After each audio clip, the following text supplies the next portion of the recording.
Yeah, it's 2026. We're bringing back Motorstorm. I think the song was in Motorstorm. I can't remember. Oh, was it really? Maybe it was. That was so crazy hard. No, or I mean, I don't know. There was the other Slipknot song was in there. They might have had more than one. I don't know. There was Duality. There was Duality Before was I in. Forget. Oh yeah, there were multiple. Oh yeah, hell Yeah. yeah! Are you serious? Oh yeah. I only played the tropical one. I didn't play the first motor. Oh, the first one was really doesn't get enough credit. It was so fucking good. So the second good. one was great too. Yeah, but I've been fucking on this crazy Slipknot kick right now. I think you maybe put me onto them like a year or two ago. Oh like yeah, you were talking I about, love that the self-titled, the first album. Yeah, Iowa's great too, and I mean, there's also great stuff on that third record too. Yeah, but as of late, I've just been listening to a whole bunch of Slipknot. That stuff is so heavy. That was heavy ass music right there. Yeah, it's especially like that first album is really kind of the best of that 90s kind of like whatever you call it, like clown, like twisted Joker core, whatever that people were trying to do. It's like it's like if Insane Clown Posse like really tried with the instrumentation at least. It's like instead of new metal spelled NU, it's old metal spelled AULD. It's like it's ye old metal. It's OLD. Yeah. It's the ancient texts. It's but with a lot of twist, psycho laughter. Yeah, I mean these are fucking twisted dudes. These are fucked up guys. Yeah, I've been listening to a ton of Slipknot recently. I mean, honestly, I'm fucking. I do this at least every couple of years. I feel like I talk about how I come on here and I'm like, I'm just like straight up listening to like garbage. Today I listened to an entire not Disturbed. Disturbed was great for playing Modern Warfare 2 too. By the way, R.I.P. Vince Zampella, or whatever his name was. Vincenzo Zamboni. Yeah, Vince. Yeah, that's that guy made Call of Duty and Titanfall. Oh, that's right. I forgot that guy passed. Yeah. I guess I would. He passed at 90 miles an hour and flew into a fucking really quick. He passed by really quickly. Oh yeah. I kind of was I mean, I guess he did make Call of Duty. He made Call of Duty and he made really fast for like what are sometimes disparagingly called bro shooters, but like the best bro shooters. And then I saw he was like, oh my God, Vince Zampella. And then it was like, yeah, he in a Ferrari crash. And I was like, oh wow, he really was like that, huh? He fucking lived that shit. That wasn't an ad. He wasn't making that for an audience. He was making that for himself. It's like when a rapper like dies in an actual like drive-by, and you're like, oh shit, all right, okay, tell him the truth. Yeah, for real. He was living it. I mean, he was in his 50s or whatever too. Yeah. It's not like he was like. It's not even like he was like a 20-something or 30-year-old guy who was like trying to do a midlife crisis. This dude was fucking about it. He was an adrenaline junkie, and he was. I bet he had a Monster Energy drink in that fucking cup holder as he was careening into the side of that. That's how I want to go. Yeah, I was honestly a little shocked that came up as much as it did. I was like, I guess he did make Call of Duty, which is a huge cultural landmark, but I didn't know that people were aware of the people who made the games that much. Video games are a medium that don't like. There are like a handful of them who are really like John Carmack seen as auteurs and Hideo Kojima and John. Oh God, the Daikatana guy. He's about to make you his bitch. Romero. I was thinking John Rambo. It's not John Rambo, but Zampella and the other guy who I think also might have had an Italian name. They became kind of big news because they were they were big guys at I think Activision or Treyarch or no Infinity Ward. They were in Infinity Ward, and then they left to make whatever the Titanfall studio, and it was like, it was a big deal because it was like two, big game developers like forming their own studio, and because people were having severe Call of Duty fatigue at that point. So that's kind of how they became sort of well-known names for sure. But I heard people. I had a 65-year-old woman bring that up to me. Whoa, wait, what? She was like, I was like, Damn. I had a woman I've been collaborating with like on a documentary, like brought that up to me. She's like, did you hear what happened to that poor Call of Duty man? You know, and I'm like, what you mean? You mean the guy who killed himself by crashing his car at like 100 miles per hour? Like, you know, the fact that I think she totally butchered his name, you know, but it was pretty wild to hear that, you know, like I guess that Call of Duty was that fucking big of a cultural phenomena that like, yeah, it would have crossed over to the mainstream. But like, you know, Cliffy B, would he, like, I guess Cliffy B dying maybe would be mainstream news. No. Like, no, you don't think so? No. Gears of War creator, that's not getting on CNN. No way. Call of Duty's in a whole other league. Yeah, I guess. I guess that's the thing. It's like, because within video game culture, the Bulletstorm guy died. Everyone would just be like, "Yeah, he made Bulletstorm." Oh my God! Did you hear about that poor Bulletstorm man? Yeah. Did you hear about the Leisure Suit Larry guy? Oh my goodness. Oh no! Custer's Last Revenge's programmer died. The lead artist on Custer's Last Stand. Yeah, or no, Custer's Revenge. It was called. Custer's Revenge. Yeah. Fuck, that's the guy who programmed Hot Coffee is dead. Oh yeah. Anyway, lead code developer for Hot Coffee. So right before we started, I was talking about how I'm jacked up on a whole new medication right now. And yes, we gotta look at this. We gotta look at this picture, man. This is there it is. There's people have been, I think, very pleased and very happy with the, I guess, finale of the show Stranger Things, and I've been seeing a lot of very positive and happy opinions of people saying it was good. Okay, first of all, I would like to. This is not. I don't think I'm going on a crazy huge limb here. Victory lap for me.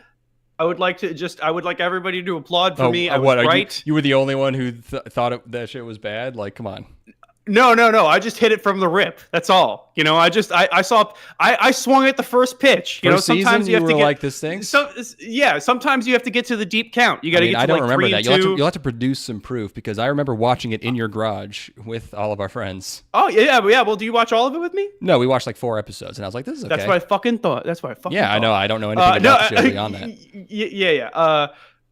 No, it wasn't that I thought it was like awful. It was that I could see that this was like. No, you could see nothing. It wasn't going, because it had no. It was basically nothing. It was a series of kind of pastiches and homages, right? And it didn't have any kind of foundation. Is kind of my impression of it. Like, yes, it was a completely adequate referential piece of media that was not at all elevating the things that it was referencing. It was just translating these concepts for a modern audience. That's all.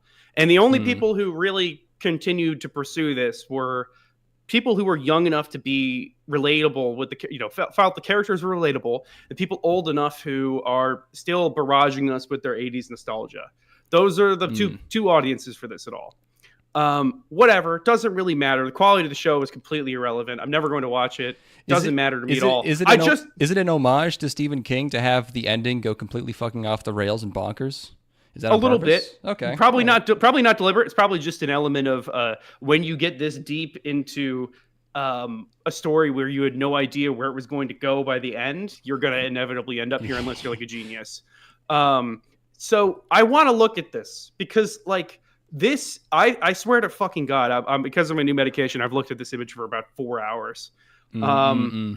First of all, this kid on the left. That they Careful. gave he looks like the black kid from he looks like the black kid from Captain Underpants. Like they gave him like, they gave him the flat top from I think it's Carl is his name from Captain Underpants. Yeah, it's like I don't know much about black kids in the 80s, but how many of them actually had this hair? It could not have been. I feel like this was purely for like music videos. I don't know. What happened? What did they do in the process of making this show that ends up making this kid look like he's in a minstrel show? Like, what the fuck what happened? Like, what did you do while filming this to get this here? It's crazy. And then they're wearing the shittiest fake military outfits fucking ever. They Well, look like they're in Fan Four Stick. Like, well, yeah, it looks very fan for. Are they? Is it supposed to be like? Are they supposed to be like a lot younger than like their actual, the actors' ages? they're playing high school. Okay, so are they supposed to be like in dumb military? Is it like a Persona 4 thing where they're you're putting on dumb military outfits because they're just like stupid kids and like, Not at all. Look at the next screenshot, please. Have you watched this, or are you just looking at the screen? Like, no, I've discerned enough information from asking people who have watched it, and also. But like, they're not actually clips. supposed to be in the military, so it's like they're not in the military. But this is not supposed to be like a joke. Like, this is like supposed to be like a moment. It's like, where'd they get these uniforms? I guess it's just supposed to be camo, like that they that they wear. They're putting military camo. So. I don't know why that one shot looks so fucked up. I love the way his hair makes the shape of his forehead like a beautiful kind of dome. It's so good. Is this kid already bald? Like, is this a wig? I mean, I don't know. Yeah, he could be. Look at the tiny short lady in the way in the back, but she looks like she's 40. And they gave her the Sarah Connor haircut. Like Sigourney Weaver, yeah. Yeah, and like there I've seen a lot of stuff of her holding that gun and shooting. Oh, I'm going to talk about that. Have you seen it? Yeah, of course. Oh, yeah. Did I not talk about that in the last episode? I guess I didn't. No, I saw. I don't think you did. I remember you talking about the second one, I think. Oh yeah, no, I've seen Avatar 3 and Marty Supreme since last time we recorded. Oh, okay. Damn. Okay, so yeah, I get like. This kid, they got his shit all fucking jacked up in a way that I've never seen before in a piece. But by the way, go back to that first shot, please. To be fair, high schoolers did look this old in the 80s. That is actually true. No, they dressed this old and their hair looked this old, but they looked older than this. It was. Yeah, I mean, yeah. This show, this eight cost like $400 season. million. This was a $500 million production. Because I bet the actors are just demanding so much money at this point. No, I looked in. I did the math. I looked into it. The numbers from the actors aren't even that much. I've done the research. No, it's not. I did. What do you think I was doing? It's just so funny that you're just like, yeah, they put me on. New. It was the first thing my mind went to. It was the. I'm doing deep dives on the Stranger Things cast compensation. What happened with Stranger Things season 5? I'm doing video essays about it. If you're doing all this research, you should be documenting. It's not even the actors' pay, because that doesn't even like begin to scratch the total budget of the season. Like, it's just people sucking away. Like it's just diminishing returns. Like everything just gets siphoned out by fucking whoever. I can't just keep talking about this thing that I haven't seen. I just wanted to share those two. This one screenshot in particular that's really been occupying a lot of my brain. And I love the Goonies. Don't get me wrong. I tried to watch the Goonies with a girl once, and she told me to stop the movie so that we could make out instead. And I was angry. I was mad about. I was like, I would rather watch the Goonies that much. Than make. Yeah. We didn't even get to the part. We didn't even get to the part where the hot teen girl molests what's his face. What about the part where the guy shakes his tummy? That was probably what got her going. Yeah, that's probably what she was gave a the chubby tingles. chaser. Mm-hmm. Yeah. Okay, real quick, I want to talk about one of the two movies that I just referenced, and then I want to hear what's been going on with you. Would you like to hear about Marty Supreme or Avatar 3 first? Oh, I need to know what's going on with Avatar 3 because I heard. Okay, here's what I know about Avatar 3. Spoilers. Please. I hear that it ends with instrumentality, but presented as a good thing, which is terrifying and kind of hilarious. And I hear that. I mean, I read someone describing it as amazing if you consider the idea that like it's like a child who loved playing with like dinosaurs and robot toys who grew up and made something that cost like $800 million and just did like the most expensive version of that possible. And it's kind of, an amazing spectacle in that way. But, it's just like this like the other ones, it's a deranged, uh, the ravings of a psycho man who loves trees and water. I don't Okay, know. so first of all, I would say that Avatar. Now that I did not see the first Avatar movie in theaters. Okay. I saw Avatar for the first time on a bus on my way to the on my way to the Grand Canyon on a field trip when I was in freshman year of high school. That's a I mean, great- probably Wait, straight up the worst possible way to watch Avatar. Like they put it on the bus, or you watched it yourself? They put it on the bus. They my had the God, little what are they screens doing? flipped down, cropped to 16:9. Jesus. I mean, we are like it. That's how I watched the first Avatar movie. Okay, my judgments of Avatar as a movie were based on that. It's like basically like this story better be really fucking good, otherwise, it's impossible to watch. Having seen Avatars 2 and 3, I would say that the Avatar movies exist outside of the standards that we usually consider when discussing whether or not a piece of media is good. I would say that they're almost not even, the quality of them is almost completely irrelevant as narratives that you're watching. I truly mean that. And that's not even like just like straight up like, this is my sensory experience having gone and saw these movies is like, I don't care if this is good. I do not care. It doesn't matter. It is it's such an overwhelming sensory experience that like whatever stupid bullshit you just watched, if you like have anything in the movie that you go like, like when you're watching a movie at home and the way that like you'll watch a movie and be like, this doesn't make any sense. This is really weird. Like that doesn't matter because then you're so overwhelmed with sensory information that has left your brain completely in 5 seconds. Okay. So like hard recommend. I would put it, if you gave me the Roger Ebert scale, I'm slamming a 4 stars on this thing. Not because I think it's even like a good story. Just because, just go see it. Just go do it. It's a crazy experience. It's awesome. Yeah. It's one of the weirdest movies I've ever seen in my life. There we have I think I've talked about this already. White kid with dreadlocks and a loincloth in 2025 is nuts. That's crazy. And that's like goes back to the people who wrote these movies. Is he white or blue? I thought they were all He is blue. white. They have a straight up human white boy running around with dread. Dude, you know them avatars be having sex with the tentacles in the back of their head. You know about this? Yeah, no, I've seen the first one. This white boy grows the tentacle. This white boy grows a tentacle in his dreadlocks. This human boy gets a tentacle, and then that allows him to fuck. He fucks with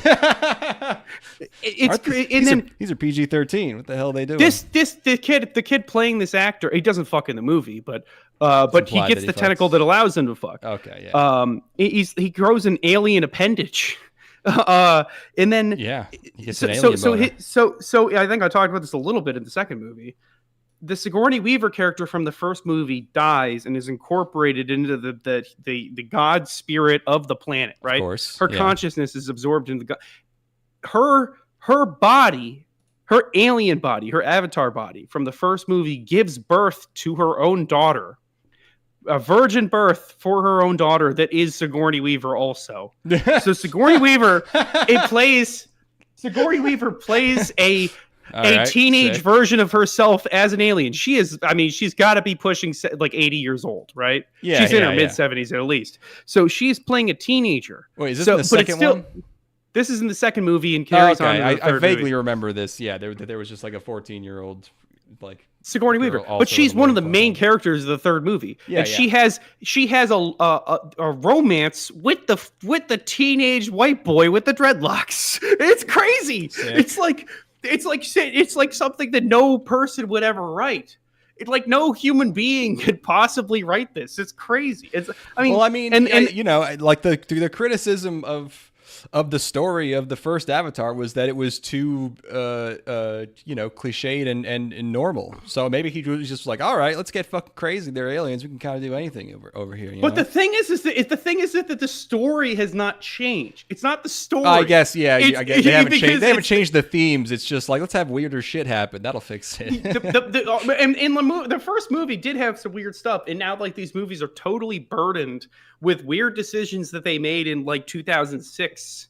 You know, Yeah, like they're completely man, committed to these like, I mean, again, the thing, it doesn't, again, all of this doesn't matter. None of this matters. Go see the movie. Doesn't matter. But like, yeah, colors. Are they still in 3D? Of course they are. They're Oh my 3D, God. 48 frames per second. Oh my God, they're 48. Jesus. Yeah, and Did you see it like that? Of course, I saw it in IMAX. I saw it in like one of the 10 biggest screens in the entire country. Wait, so it was it IMAX 3D 48? Yes. Jesus Christ, you might as well have had like a fentanyl IV too. Like you should have had I talked about this. You should have had a Coca-Cola drip like straight into your mouth. Like I saw this exactly as James Cameron would. If James Cameron walked into the theater and watched the movie, dude, he'd be like, you didn't exactly what I see intended. this. You lived this. You were this movie. I've talked about this, like in Avatar 2, which I saw in the same theater, basically in the same seats. I went to the bathroom at one point, and when I came back from the bathroom, I turned the corner to go up to my seat, and I saw every single person in the theater was they're like drooling into their popcorn. You know, their hands are like stuck halfway between their mouths and in the popcorn bucket. Like you were that picture of that picture of Zuckerberg walking down the aisle with everyone with the VR glasses and he's smiling. You lived that. I could have pulled a gun in the theater, and there would not have been a single person who would have known. Yeah, that's a horrible thing to say out loud. They wouldn't have heard anything. Yeah. Yeah. No, I want to retract that. That's you could have said I could have lit off firecrackers. You could have said I would have farted real loud. You could have said anything. You went straight for gun. That was very extreme. I want to retract that, FBI. Obviously, I would not do that. This is a. You just want everyone to know that you could do this at any time. Yeah, no, whatever. Just hypothetically, you could. But like, I mean, I could have taken a shit in the front of the theater and nobody would have noticed. How about that? Does that work? There we go. Yeah, but we're going back to it. Definitely happened in India. More 1993. You know,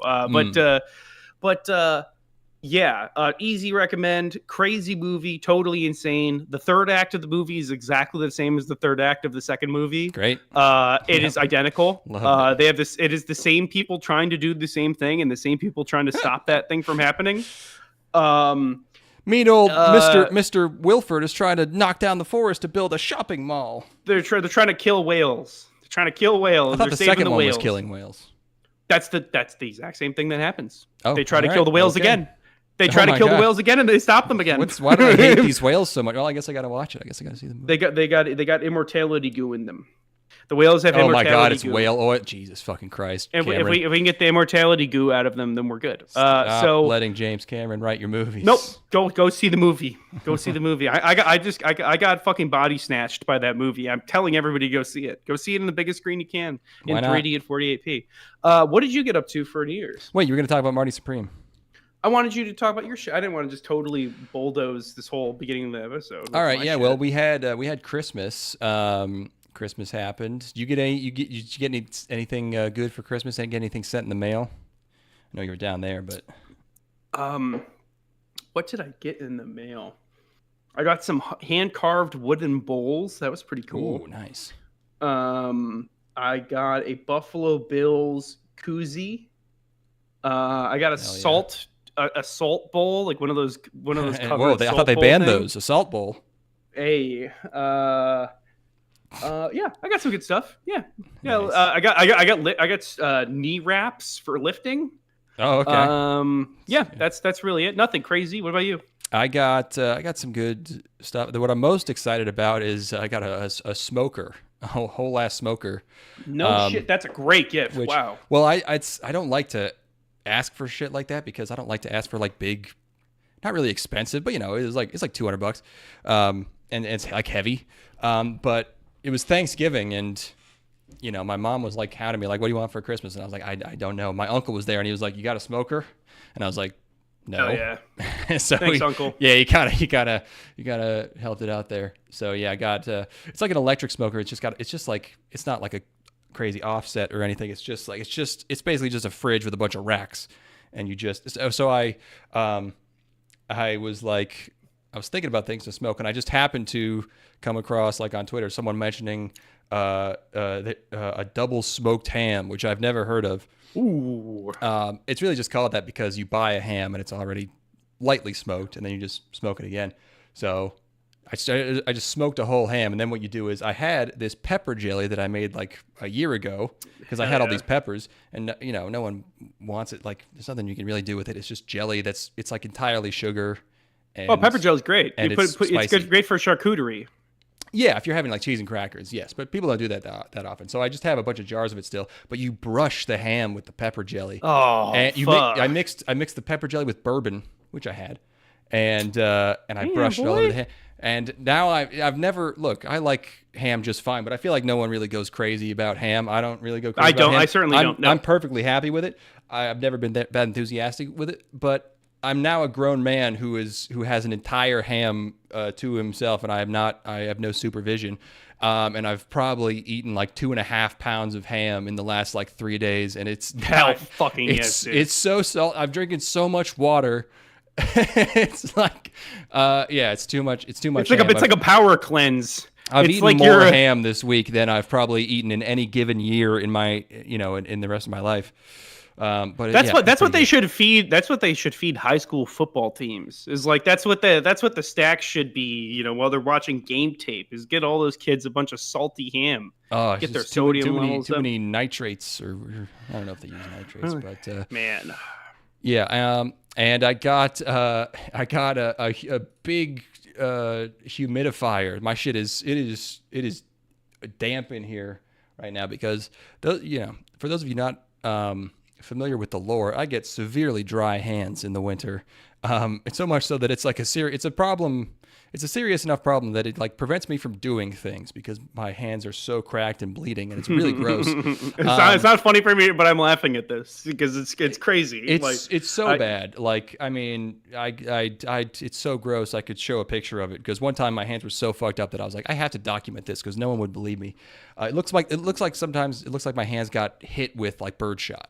You haven't considered about doing like an Of Mice and Men style like lotion glove? Oh, I thought you meant shooting myself in the head. Yes, I have considered. No. Yeah, she gets shot in the back of the head. Do you even read the fucking novella, dude? What did I say? I just said shot in the head. What do you mean? No, you shooting yourself in the head. It would have to be. Yes. I would have to come put you out of your misery. Oh well, I mean, okay. I could have mice and men myself. That counts. But what do you say? Glove? I wear cotton gloves to bed. It's Oh, no lotion in them.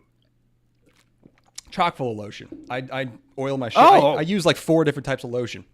Oh, so you're just hand lotion, and then I have vitamin D lotion. Then I have like what's it called? It starts with an E. It's like actual like prescription lotion. And then I have like a big jar of Bag Balm, which is basically Vaseline. And I put all that shit on, and then I put cotton gloves on, so none of it rubs off. And if I get over like 7 hours of sleep, I could just barely maintain like a modicum of hand, normalcy. Nobody has done that. Nobody has done this routine that you're doing since they had lead and asbestos in makeup. Like this is like Victorian Queen levels of daintiness. I gotta say, I need it. It needs to happen. I know. I'm not doubting it. I'm just observing. But yeah. So now in my room right now, it has a nice readout on it. It says it's 61% humidity in here. That's very humid. You're about swimming in there. I fill it with 6 liters of water it holds, which is like 1.5 gallons, and I go through that whole bitch every day, and it's still not quite enough to really like. Maybe it's helping a little. I don't know, but that's nice. You need a steam bath. Or like a steam shower. Showers make it worse, like the hot water. Nah, I don't think so. I don't know what it is. What did you do for New Year's? I also wanted to mention I don't want to. It doesn't matter. My mom's birthday is between Christmas and New Year's, so I went over there again, for her birthday, and we had. I just want to harp on this again because I really can't. Every time I have the chance to bring this up, Thai food is such fucking dog shit.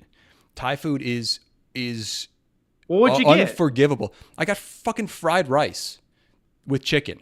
and they fucked it up. Like, how the fuck do you make You gotta such get garbage you fried gotta, rice? you gotta you gotta get green. You gotta get green chili, What is that? green That's curry, not- green curry rather. Get green curry. It's the best. Okay, that's not even like, I don't even know if that was on the menu. I was looking at it. I feel like, okay, maybe there's some deep cuts. I don't know, but like the things people care about, the what's it called? I don't know. What's the the main dish that is Thai food? I don't know. I've gone to like 3 or 4 different Thai places over the course of the past few years, and every time I'm like, there's no way it's this shit every single time. There's no way white people will be going crazy for this, and it's always this bad. What are you getting? What are you getting? Pho? Like what's the? Yeah, people get pho. People get Well, pho's gross. what's the one that's 2 words and it's basically just a stir fry. Pad Thai. Pad Thai. Like stuff like that. Yeah, And that shit all sucks. It all sucks. Yeah, no, because the thing is that what you want is you want meat in a like a gravy over rice. That's what you want, and that's what every cuisine should be. It's just that. Yeah, and that's but I what you mean, get- it's just it wasn't good. I've had the soup. Their soup tastes No, like Thanksgiving dishwasher liquid. Oh my god, no, it's like, but like it's the same way with like Japanese. Like, do you want to drink miso soup? If I got Miso a Japanese fried rice, I bet it'd be fucking good as shit. They had whole cherry tomatoes in that shit. Whole cherry tomatoes. I'm just biting into a warm cherry tomato in this fucking fried rice. They have giant slices of onion that are just like, why are they just big slices? Like these huge like flat pieces of chicken. It's fucking garbage. And they literally, I've talked about this before. This isn't even a conspiracy. They started this as like a cultural like campaign. The Thai government, if you emigrate, they'll just give you like $10,000 or $30,000 or something to start a restaurant, and they just set you up with the suppliers and everything. It all comes from the same place. It's all the same menu. It's all the same, and it totally worked. People are like, oh wow, the Thai food's so good. It fucking stinks. I've been to Thailand. I have had. I'm their sure food. the Thai food there is great. No, I'm talking about the Thai food in America. Don't get it twisted. I've had Thai food in your area. The only complaint I had that it was a little expensive, but I do think that Thai food is difficult in that like there's a huge menu, and the only thing you should be getting is curry. It's the only thing that you should be getting on. I think if an entire cuisine has one good dish, you can kind of say, I mean, the cuisine as it is prepared in America. If it only has one good dish, you can say that it sucks. That's all of them. That's all of them. No. Take me to an Italian restaurant right now. I'm gonna get Italian restaurants have 1,000 good things. What are you talking about? No. Chicken parm. They have 1,000 things that are a shit ton of bread, some tomato sauce, and then the tiniest little bit of meat you've ever seen in your life. Okay. I want a huge fucking heaping portion of meat with my food. Thank you very much. I'm not even complaining about the ratio of ingredients or like what's in it. I'm just talking about the way it's prepared is not good. It's an underwhelming experience. Extremely. It's just not good food. They could add more meat to it. It wouldn't make it better. No, you're right. I recognize your lived experience. I don't want to tread upon your what it is that you've lived through that I could not possibly ever imagine. It's I get it. I mean, you know what's crazy is that in your area there are like fucking 12 Thai restaurants like around. There's so many. They've sprung out of nowhere. It's like I said, they get paid to start them by their own government. Yeah, and I've been to 2 of them, and I thought they were both decent. But I'm only getting curry when I'm there. I'm not getting any of that other bullshit. So what makes the green and green curry? Is it cilantro or something? I think it's green chilies. Let's see. Oh, that would make sense, I guess. Let's see. It is coconut milk and green chilies. Yep. Yeah. Anyways, delicious. New Year's. Last year, Steven and I hung out, and I introduced him to the yearly New Year's Eve, 4chan radio stream, where they're just blasting the best anime adjacent, so just like the if you're an ancient old man like us, it's just the best. It hits all your buttons. This year, Steven decided to be a little bitch and chicken out just because there were whiteout conditions or whatever. and he didn't fucking drive here in his car where the tires have no treads. He a person who has crashed what, like a dozen cars? Approximately 1 or 2 dozen, I would say. Yeah, in that range. Yeah. So actually, yeah, I have to send you this. So I had everything ready. I bought so much booze. I 3D printed the 2026 glasses. I made pizzas, and he was just like, "Yeah, man, I can't do it. It's too much snow." So I was just by myself, wearing the glasses, eating all this pizza. Sounds all right. Just drinking heavily, on drugs, and honestly, I had a great time. But at one point, I sent him. I took a picture of myself eating the pizza and wearing the glasses, and then I AI inserted him into the picture, and then I sent it to him, and I said, "This could have been us, you stupid fucking bitch." That's so funny. Yeah, I was just like blasting music, and then I got drunk to the point where I was like, I gotta go outside.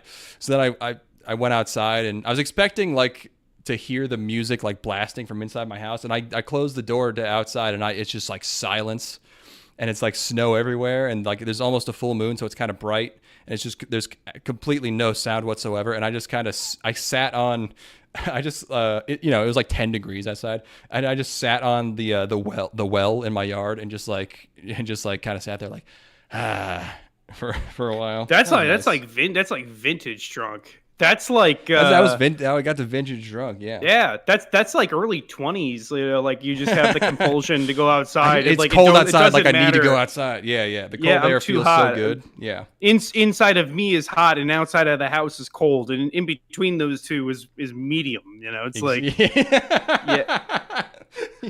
Absolutely, yes. Yeah. For sure. Oh man, I've been in this exact position where you're like, I'm fucking wasted. My music is so loud right now. I'm gonna go just experience how loud my music is outside. You close the door and you're like, there's nothing. Yeah, I was lifting weights. I was like, fuck yeah, fuck this. Oh yeah. Yeah, going outside. You wake up sore. I think I felt okay actually. Yeah, that's funny. I just did some. Well, damn, what a bitch ass hoe. He didn't make it. That's crazy. Couldn't make it. Didn't. Yeah, he should have been willing to kill himself for New Year's so that we could for dance, your amusement, so that we could dance to "Be My Poke Girl" in a poke world. I guess you could have taken your truck over to him. I could have taken my rear wheel drive truck which also has no tread on the tires over to him. Yeah. Your 20-foot long rear wheel drive truck that drives like a fucking boat. Your stretch limousine truck. Yeah, it's like and it's like I have a guest room. It was snowing at night. He could have come over at 5 or 6 p.m. with no snow and been fine, and then slept over. I mean, it snowed from like 6 to 11 p.m. There were multiple windows. He could, I don't know. I'm like, I could go over there, but it's like I'm not sleeping over there. I'm not sleeping on a couch. I have a whole ass room that no one's ever used. I don't know. Did you see that picture I sent? Make it look. Hold on. I was working that night, so. Oh, the one you just sent right now. That's so funny. Oh, they simultaneously chatted him up and also de-chatted him. I think that. Yeah. The computer doesn't know what to do with Steven. It's really confused by it. I think I used Grok. I don't know if it's really meant to like do this because you have to send it a picture of him and then I sent it the picture of me and then be like, put the guy from the first photo in this second photo. I feel like stuff gets lost. It was great. It was so good. I was for Christmas. My boy and I were hanging out. My buddy and. We watched. I guess this is anime related. We watched Gundam Wing Endless Waltz. And is that a movie? It is an OVA and a movie. What? It's the same thing. Oh, okay. It's the OVA that follows Gundam Wing, basically. Oh, okay. And so it's a continuation film. OAV. I could have gone in not having seen any Gundam Wing and come out on the other side just as confused. Gundam Wing is it's amazing that Gundam Wing not only has cultural clout but also didn't stop people from liking anime. It's like the most. It's too much. It's fucking jacked up. It's all wrong. Not a single character in the entire show has any clear motivation.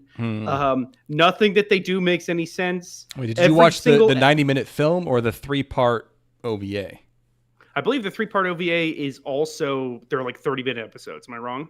It's 25 each, it says. So yeah. I watched the film. Okay. So maybe it was even a little bit longer. Yeah, the film looks like it's a bit longer. Special edition. It looks amazing. I actually think I would have been able to follow more of what was going on if I watched it without the sound and without subs. Oh yeah. Gundam Wing is complete shit. Did you watch all? Isn't that like 50 episodes? You watched all of it? Yeah, I watched it. Yeah, I watched it all. It's awful.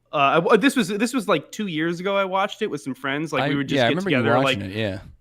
Yeah, it's awful. I can't believe that you can make a 50-episode thing. That's if it's really as bad as you say. Like that's crazy. No, it totally is. You could. I think if I were to if we were able to access an objective observer from the universe, maybe even just speak to God himself, right, and like just ask him straight up, like, is Gundam Wing any good at all? I would bet literally being in hell for the rest of my life that's garbage. Nah. Objectively. Nope. So yeah, terrible. Anyway, Gundam Wing movie. I'm glad I watched it. It was fun watching it with somebody else who had simultaneously much more knowledge than I did and also less. It was like he thought he knew a lot about Gundam Wing. He thought he knew everything that there was to know about Gundam Wing. I mean, and then the moment we started thinking about it, we're like, it all right, like yeah, he had seen it, but also like he had because I had seen it and I could tell you basically nothing about it.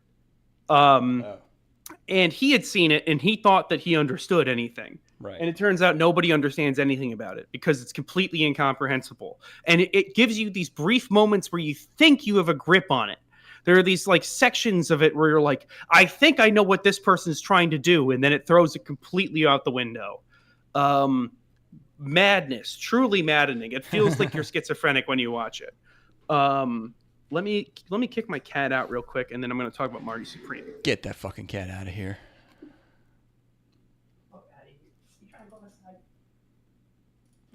Oh, we got the new season soon. Hope everyone's excited. Okay. So I went and saw Marty Supreme. Marty Supreme. Yeah.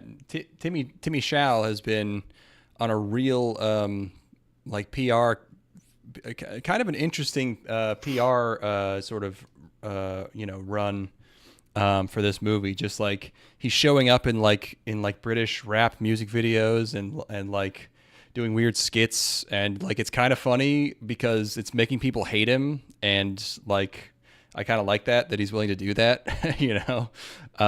He's not protecting his image too much. he's making people really really annoyed at him. Just for being like a little silly, and people are like, what the fuck does this guy think he is? You think he's better than us? I like Timothy Chalamet. Yeah. I like Timothy Chalamet. I like him in those Dune movies. Yeah. I think those Dune movies play into his strengths. I think that he is really, really quite excellent in that movie Lady Bird with Saoirse Ronan. Okay. And I have yet to see what people consider to be one of his best roles, which is Call Me by Your Name, which he's supposed to be amazing in. I went and saw Marty Supreme. The previous Safdie Brothers movie that I had seen was Uncut Gems. There's only one Safdie brother, right? Correct. This is Josh Safdie. Yes, they both put out movies this year separately. One of them is The Smashing Machine with The Rock. Oh yeah. Which I spoke to one of my friends who saw that, and based on his reaction to it, I did not go to see it in theaters. I'll probably watch that at some point. Can't make a judgment call either way. This movie is not good. Oh, bummer. I was bummed. I knew nothing about it going in whatsoever. It's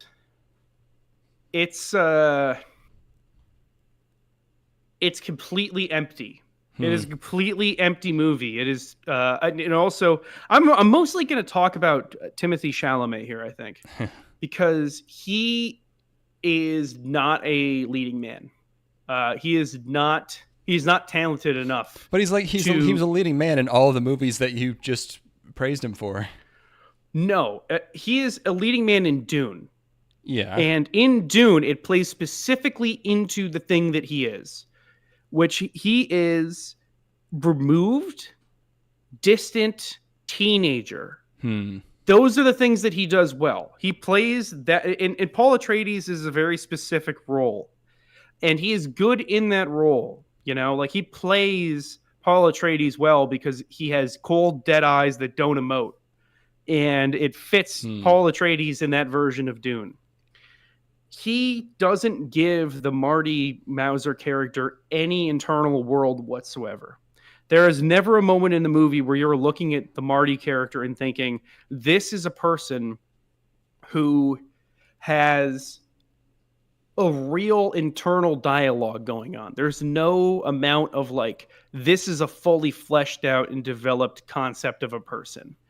In the way that, like, you know, when I watched the Uncut Gems movie, Adam Sandler, not like, you know, people like him in kind of, they like him in Punch Drunk Love, and they like him in the couple of his comedies that they like. He is playing a really fully fleshed out character in that movie. He has a completely firm grasp on who he is. You can see the wheels turning behind his eyes. Adam Sandler is straight up he's just a good actor. Yeah, like he's good. Yeah, for sure. He's good. He's a good actor. Like he can inhabit the role of the character. Timothy Chalamet, and I think we're starting to see maybe the death of acting, which sounds really dramatic, but like, whoa, wait, hold on, quiet. Good. I think there are fucking coyotes right outside my window. Oh shit! What's your cat doing? Is she freaking out? I don't know where she is. I don't know. Anyways, he is not, as of yet, a great actor, and he's not a leading man. And I would not put him as a leading man in a movie. I think he is he's a good to great supporting character, but he can't play an adult. He can't do it. I just look at him and I hear him and I listen to him talk, and his eyes are so dead, and he doesn't have, there's no life inside of him. There's no like person within him as an actor. And I see him like I see him in like these promo tours and everything, and I think he's charming outside of the character, you know, outside of this movie, but he is not in that role good. He's not an additive component of the movie. Yeah. Like he's not like coming in and like in the way that, like, you know how like you put on a movie and you see Tom Hanks, and from the moment Tom Hanks enters frame until the moment Tom Hanks leaves the film, you believe pretty much every single thing he does, you know? Yes, except you know, Tom like Cruise. Oh fuck! We watched. Oh god, I forgot. We watched the latest Mission Impossible. I should talk about that. Okay. So, but finish your thoughts. Yeah. But like Tom Hanks, like, you know, Tom Hanks, great actor, you know, or like Brad Pitt, like every moment they, like, you know, they're embedded in the film, right? Like they're it's just, it doesn't happen with him. He's not there. Mm-hmm. And it seems like the film was kind of hinging on that. It's kind of seems like a very completely was. And I don't know if it's actually, I'll say this. As of right now, Timothy Chalamet is not a good enough actor to be able to get around a lack of character in the script. And what I'm seeing with this movie is the script is not going to give him enough to be able to just go out on the screen and perform it, and the movie is so compelling that it works. He's not an additive component in the movie. The movie itself is basically like if a Martin Scorsese movie had zero characters that are fun to watch on screen or are likable. Mm-hmm. I heard this. I was talking to one of my friends, and he said something which was completely true, which it is the only movie ever in which a lost dog is unlikable. It's the only movie that he's ever seen where the dog in the movie that's supposed to be sympathetic is completely unsympathetic. There is not a single character in the movie that you feel like you're rooting for or want to succeed. Every single person is a bad person. None of them are fun to watch. Bad movie. That's my Marty Supreme take, is that it is just a complete miss. It's extremely well made, and it just fails as a story. And yeah, disappointing. I went in with nothing. I was like, Right. I was actually really looking forward to it. I thought the trailers looked great, and I was disappointed. So, tell me about Mission Impossible. Oh, Mission Impossible: The Final Reckoning. We decided to toss that on.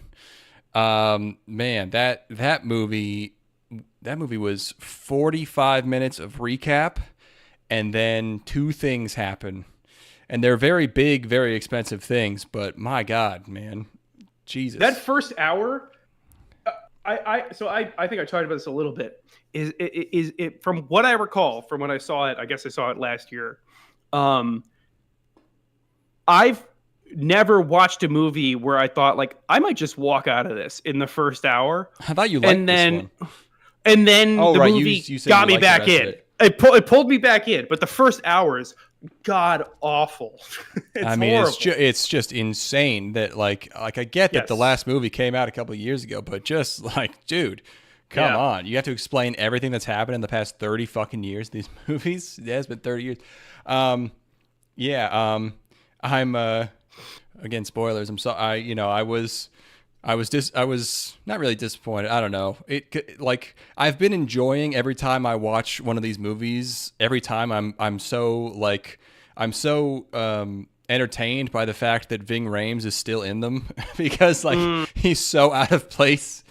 Like, it's such a bizarre, like, they're just weird ragtag, like, there's just these three weird guys, and like the movies have just gotten bigger and bigger, and like he's just still in them, and he seems like he's always been kind of left over. He's like a Law and Order SVU character walked onto set. Yeah. And they always just don't have much for him to do because obviously he's not much of an action guy. So he always has to be on a computer saying like, "Oh, you got to be a hacker." You have to be hacking things, and you have to be disarming bombs, and you have to be giving Tom Cruise directions while he runs really, really fast. So they finally killed him. Luther, please. Yes. And I mean, it's like, and just like, I mean, it's like action movie, like, the black woman president is like standing in this, observation, or, in this, like, what do you call it? Like a deck, like a computer room. And all these guys are like, "Madam President, you have to nuke the whole world. Do it now." And she's like, "No, I won't." And I'm watching this like, oh my fuck, how do you make this? Well, like, how do you do this? And like, oh my God, it's insane. It's fucking crazy. You're in Tom's world, baby. You're living in Tom's world. It's Tom's world, and we're just living in it. Yeah, no, I mean, they have to stop. They have to stop. Please stop. No, Tommy, please. Keep going. He's been old. He's been old since the 6th one. I mean, it's. I love at least. Yeah, I love. I mean, I love ridiculous. The set pieces. I love the set pieces. There's two. Yeah, they're great. They're both really good. They're both really good. Yes, they're both really good. And the first, but it's a 2.5 hour movie, and the first. Again, I can't think of another movie like this where like the first hour of the movie I fucking absolutely hated. Like, I've had it the other way where it's like okay, yeah. I like the first hour and a half, and then the last hour I hate. This is the only movie I could think of where like, oh, okay, it clicked in the Mission Impossible mode and we're good now. Like it's so self-defeating. And that must just be, it's like, this movie's too expensive. This movie, that sounds like the movie's too expensive to me. Yeah, but it's like they could just make it shorter. I feel like, would that really stop people from coming? Like, oh, this movie's only an hour 40. Like, I'll never, like what? No. I think it's too expensive to not recap everything because they have to have people go into the theater without having seen it. Like, I don't know. But the other movies didn't do that, and they made tons of money. But this is like the first direct sequel, because it's a direct sequel to Dead Reckoning Part 1, which is still called that, by the way. Yeah, they changed it up a little bit. Yeah. Yeah. But I mean, well, yeah, it's like a cool set piece to have Tom Cruise hanging off of biplanes, and he did that for real, obviously. But it's like then it's like okay, he had to do this, so now it has to be like half an hour of the movie as Tom Cruise hanging off this fucking plane. It's a lot of camera shots from inside the plane of the guy piloting the plane. Yeah, it's like GoPro shots, and then he's just on this plane for so long. It's like, god damn, dude. Yeah. Yeah, it's like they had learned a lot when doing the last Top Gun movie, and we're going to do a little bit more plane stuff here. And it's like it's not quite as exciting when the planes are going 150 miles per hour instead of a gajillion. Yeah, it's like a silent movie. It's like an homage. It's like very Buster Keaton-esque. Like you're hanging off of this prop plane. Yeah, actually, straight up. Yeah, it's very much so. Yeah. It's pretty cool. Yeah. But I don't know if it really saved the movie for me. I don't know. I thought it was kind of a fucking like I mean, I don't know. It was just kind of a mess. Definitely. I completely entertain that perspective. I hope they keep going. No, they can't keep going. They got to keep going. No, I want to see him at 70. Old. I want to see him wheel a wheelchair out of the back of an AC-130, and his wheelchair has got parachutes and rocket Fast and boosters Furious on it. Like he out of the plane. That's what we really need. That's just the Mummy. The Fast and Furious crossover with Mission Impossible. Yeah, Ethan. I know they were talking about Hunt needs to show up in Fast 11. Cinco y Seis. We've seen him driving. Is there another Fast and the Furious movie coming out? Do we know about that? I haven't heard any news. I don't know. The last one was pretty fucking awful. That was really kind of the first unwatchable one. Fast X Part 2, 2027. What the fuck? Oh my god, dude! And they got Cody Walker in that still. Are they bringing him back? They do it. I mean, he's gonna probably play his brother. He's probably gonna be. Boy. They're not going back to the Hobbs and Shaw well at all. Because Hobbs and Shaw, I felt was honestly was not bad. Solid. It was fun. Yeah. Like it was like nothing, but there was nothing wrong with it really. Yeah. God, Fast X was 2023. The next one's 2027. Is that the largest gap between these movies? Let's see. I'm looking at it right now. Yeah, they're all been like three at least, 3 months. Most. Yeah. I mean, I'm gonna go. I'm gonna go see it. Yeah, I have to at this point. It's like, come on. I've seen I didn't see Fast X in theaters. I've seen 9.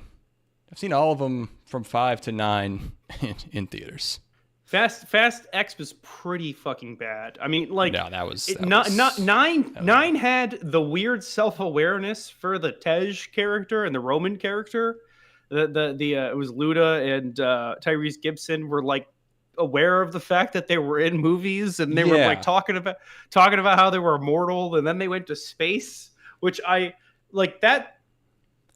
It was probably a sign that we're at the end of this. Like there's nowhere left to go if this is what we're doing, No, I mean, unless we like enter like a kind of Lucy-esque, like I think they need to become the Cars actually is what needs to happen. Like I think they need to have their consciousnesses. We put your brain inside of a car. Transplanted into the Cars. And they need to become car. And like that's the kind of end. And then they're sort of all cars at once. Oh my god, the last fucking Fast and Furious movie was done by Louis Leterrier, who did fucking he did the Now You See Me movies. That makes so much fucking sense. Oh, I wonder if it fucking sucked. He only did one Now You See Me, the first one. Tish. Yeah. This is okay. Yeah. Oh, that's a bummer. Hopefully he's not doing the next one. Yeah, bring back Justin Lin. Is Fast X Part 2? Fast X. Why is it called Fast X Part 2? Did that movie end on some kind of ambiguous like note? I feel like I don't actually remember how that movie ended. Oh, this says there's a trailer, but I think it's fake. That's definitely a fake trailer, no doubt. U.S. studio? I don't think that's real.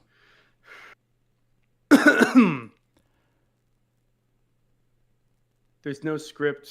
I'm seeing AI photos of Vin Diesel in the cast. I don't think this is happening. I don't think this is real. It's not gonna happen in that fashion. At least, are we getting AI? Are we getting punked right now? I mean, Google's giving me like an overview I don't know. They're talking about doing a Hobbs and Reyes movie. Future. Let's look at Wikipedia. Untitled Fast X sequel. On October 3rd, 2025, a report from the Wall Street Journal said that a spokesperson for Universal confirmed that the film had no release date and was facing potential cancellation due to Universal unwilling to greenlight it if the budget goes over $200 million. The studio also wished to either cut screen time from members of the cast or remove them entirely from the film. All right, well, that's not looking great. That doesn't sound like they're trying to get the family back together. That It's sounds not like family. the opposite. You can't do that to the family. Come on, dude. That's fucking wrong, dude. can't You know what has to happen is we need to do a behind-the-scenes meta film of the Fast and the Furious cast raiding the headquarters. Yeah, they have to sort of do a Deadpool. Like the movie has to end with them driving, like busting their cars into the studio and beating the fuck out of all of the executives. Saying like, we could have had a really cool jump. We used to have C-130s in these movies. What the fuck are you doing? We could have had a life, Ennis. We could have had a real nice life. Now all we have is Fast X. I know that. Yeah. It's a crazy pull out of nowhere. I don't know. You kind of Sex Part 2. I felt like you were setting me up a little bit. I don't know. Setting you up for Brokeback Mountain. How was I doing that? I don't know. It wouldn't be the first time. Hey. We want to air this out right now. Is that what those camping trips were about? The longest rollout of me being gay for you, like fucking just like I'm slowly waiting, like fucking like 17 years. Yeah. Oh God. Okay. Well, I'm working on this guy. I'm getting some Harry Potter vibes from this. I'm gonna go pee real quick, and then I think I'm ready to talk Heavenly Delusion unless you got more. No, I'm good. Go for it. Okay, I'll be right back. Okay. What you're seeing right now is a screenshot of an old man. I was looking for 3D printable, 2026 New Year's commemorative glasses. And one of the pairs of glasses, the design I came across, this was the image the guy posted of, on the page. So this made me laugh really, really hard. I had a good New Year's. I think Steven, I don't know if Steven was actually mad at me because when I sent him a picture of me with AI him partying, he just said, damn. So I don't know. Maybe he didn't find it funny to see a weird, distorted AI version of himself in an image that wasn't real, or he never was. What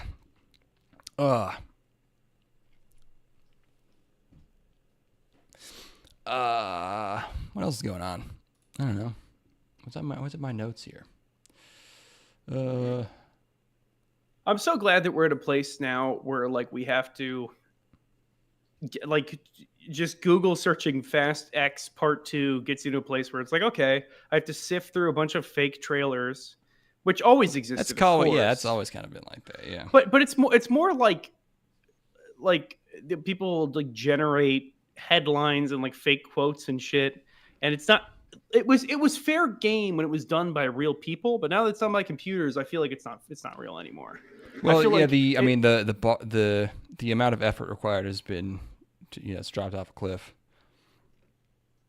So you just do that. Anyways, Heavenly Delusion. Right? Yeah. We decided, before the new season, before winter kicks off, which winter is starting kind of mercifully late this year. It's like shows aren't airing until like the 7th, 8th, 9th, 10th, So we had a little bit of time. We were like, let's watch. I was like, let's watch something recent and good. Because I thought this was recent. This shit's from 2023. I forgot. Oh, come on. That's only 3 years ago. Oh, I thought this is a new show to me. Why would you do this? Yeah, this is this is recent enough for me to remember us talking about it. So that's Yeah, no, I mean we did watch the first episode, and this is probably a show that kind of highlights the insufficiencies of only watching the first episode of something, because you watch the first episode of this and it's like, oh, it's like action adventure, which it kind of is. But then the years started to go by and I started seeing people referring to this show and they would use terms like body horror. And I was like, what the fuck happened? Like, because this first episode is just like post-apocalyptic. It's like there's some action. It's fun. It's well animated. It's like it's very lighthearted. And then I kept seeing people refer to it as body horror. And I was like, what the fuck is going on in Heavenly Delusion? So that was part of what made me curious about it. It's a manga by Ishiguro Masazaku. That's the And Yet the Town Moves guy, which I think is just a slice of life comedy. Isn't that the one with maids? That's a great title. You love that title. Every time we bring that up, you talk about how much you love the title. Yeah, it's like funny. I think she might be a robot. I don't know what's going on. It reminds me of And Yet It Moves, which is like an art video game for the Wii shop in like 2009 or 8 or whatever. Yeah. Yes, yeah. It's an allusion to something. I don't know. I'm too stupid to remember. It's a reference to probably some philosopher. I don't know. But the anime is by Galileo Galilei, who muttered it after being forced by the Inquisition to recant his heliocentric view of the Earth that the Earth revolves around the sun. Oh, okay, that sounds made up then? It's like, how would you get a quote? It's probably one of those made up quotes. Well, he was a professional quote maker. I'm no professional quote maker, but in this moment, if professional quote maker was breaking out, but and yet it moves, then yeah, that would be. Or but yet it moves.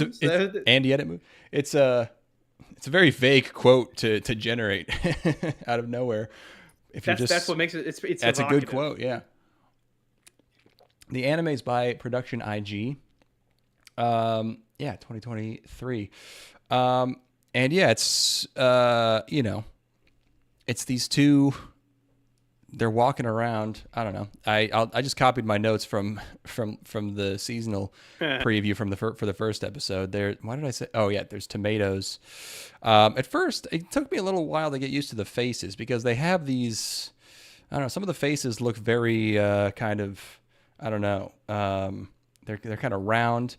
I was detecting some distinct Akira. There's especially one lady. Who looks very much like an Akira character, or the what's his name character. I was getting a little bit of that, but it's a there's been an apocalypse, and there's sort of two settings. We're bouncing back and forth between these two sets of characters. We got parallel narratives, baby. Yes, one is in some kind of dome society. And I hate this normally. It's a bunch of children being raised in a sort of scientific lab that's isolated from the outside world, and they don't know what outside is. And there's some things about this version of that make me less angry about it. One is that it's not just serving as like the backstory for all of our characters. It's actually just a completely separate set of characters. And it's not, at least at first, it's not absurdly evil. Like, like Promise Neverland and shit like that, is just like, I can't. Everyone's a cackling villain inside the first 22 minutes. And in this case, it's left as a mystery a lot longer. That's for sure. It's like the information rollout in this show is very slow. Yeah. There's not, and then you realize like there's not really that much information. Like it's not really trying to, like, there's not a lot of twists and turns. There's not really any kind of big mystery to solve. Like you kind of think there would be because the world is like very kind of alien and kind of empty and disconnected. But it's really it's like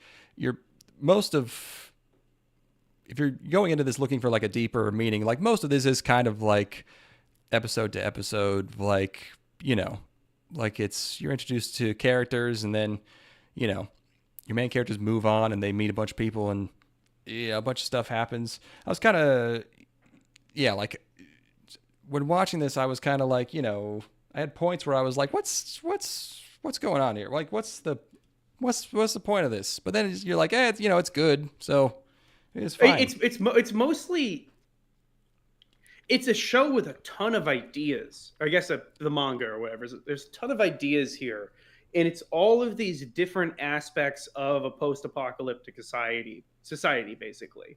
Like it's you get the full gamut. You get like straight up like you've got like raiders who are marauding and raping and stealing whatever they can. You have varying levels of society. Not actually that much of that. Like the first episode, they meet these guys, try to mug them, but then they beat them because they have this crazy laser gun. And then they just like hang out with the raiders, and they're just kind of like, they accept that they're beaten. I like kind of stuff like that where it's like, yes. There's kind of these realistic, like, okay, we accept it, we can't overpower you, so we're not going to act like super irrationally. There's some good characterization like that. We get a lot of like little interesting snippets of dialogue from characters who otherwise would usually just be background characters.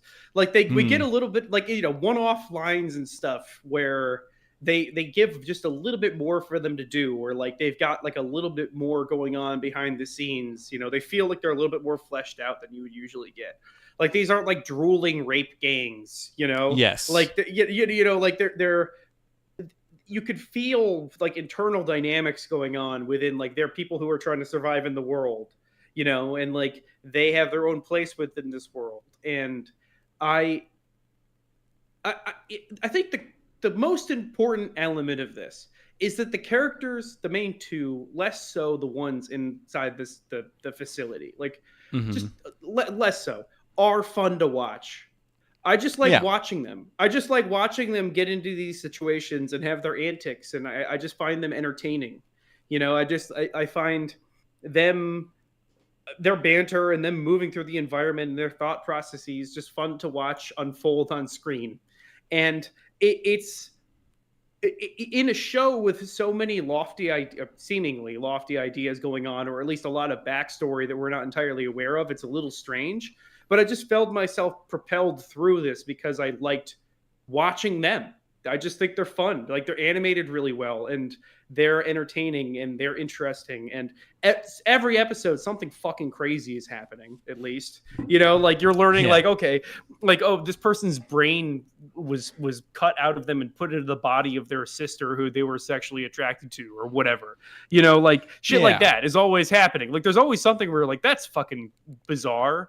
But it's all hinged by the people being fun to watch and the tone of the show. No matter how bleak the material is, no matter how bleak the things that occur in front of our characters or the things that we see on screen, it always returns to this sort of not levity, but general overall lightness of there being two young people walking through this world, Like it doesn't stay like dour, like the characters don't like mope. It kind of seems like it's going to get super dark, and then it usually doesn't, except for a couple times when it does. But dark things happen, but it doesn't like stew in it. Right.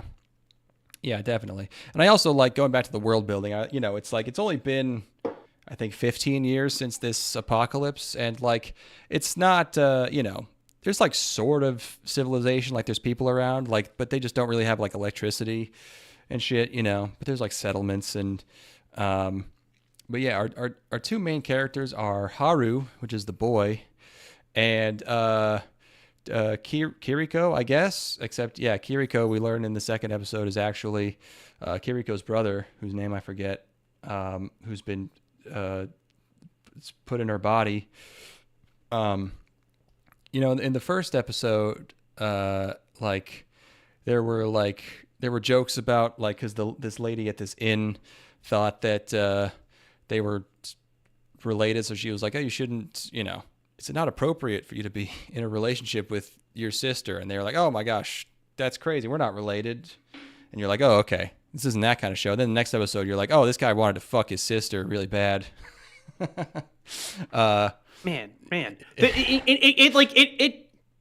it persists until the end. Where like there's one of the craziest things in this entire. We're jumping way ahead here, but but like there's a sequence in this show where the character who is in the female body is being raped and forced to look at himself being raped because he loved the person who used to inhabit the body that is being raped. And then the other character comes into the room to see that the person inhabiting the body, it's all fucking so fucked up.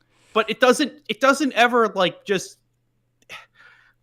it never feels like it's going to just obsess on the darkness of the things that happen. Yeah, I mean that was this is the very end of the show, but yeah, but that was one of the craziest things to me is like, yeah, we go from in the span of basically one episode, we go from hardcore full on rape to this frame. Like this is like 15 minutes after rape happens. It's worth saying that rape was a mistake to put it in the show. By the way, that's a bad decision. It was a bad decision. No, that's crazy. That's because it was a completely bad decision, and like it doesn't make any sense. And it's like really like I don't know. We don't spend enough time with the character that commits the rape. Too much. To where like we're like we believe. I know we've been really down on the rape recently with Cross Ange but it's like maybe we're just pussies, but yeah, like something about the rapes, I feel like they're not being handled super well. It's not that I'm against putting rape in media. It's just that if you put rape in media, you have to acknowledge that is an extreme thing to have occur if you're to putting a rape character. in something, it has to be happening to a nasty slut that I don't like. Okay, fair enough. If that's the angle you want to approach it from, like don't do that. Like don't do this to this boy. Don't do this to the boy that I want to fuck. I'm watching the show and you're like, how are you driving this goddamn van? You're like, yeah, no, that was like we were talking about the show. Yeah, it keeps a very light tone until you get to that. It's like what? Yeah, the last like episode and a half, I'm like, nah, didn't stick the landing on this. Like we do have full on cackling facility manager. We do have the guy that she's been chasing after this whole time is in fact just a crazy rapist man. Like it's like I think that they completely mishandle the ending with these villains, but it's still a fun ride. I mean, it's not even an ending, but again, we'll get to that. But it's there's all these kids in this dome, and we're sort of introduced to, there's monsters roaming around. They're called man eaters, or sometimes they're called what's the other word for them?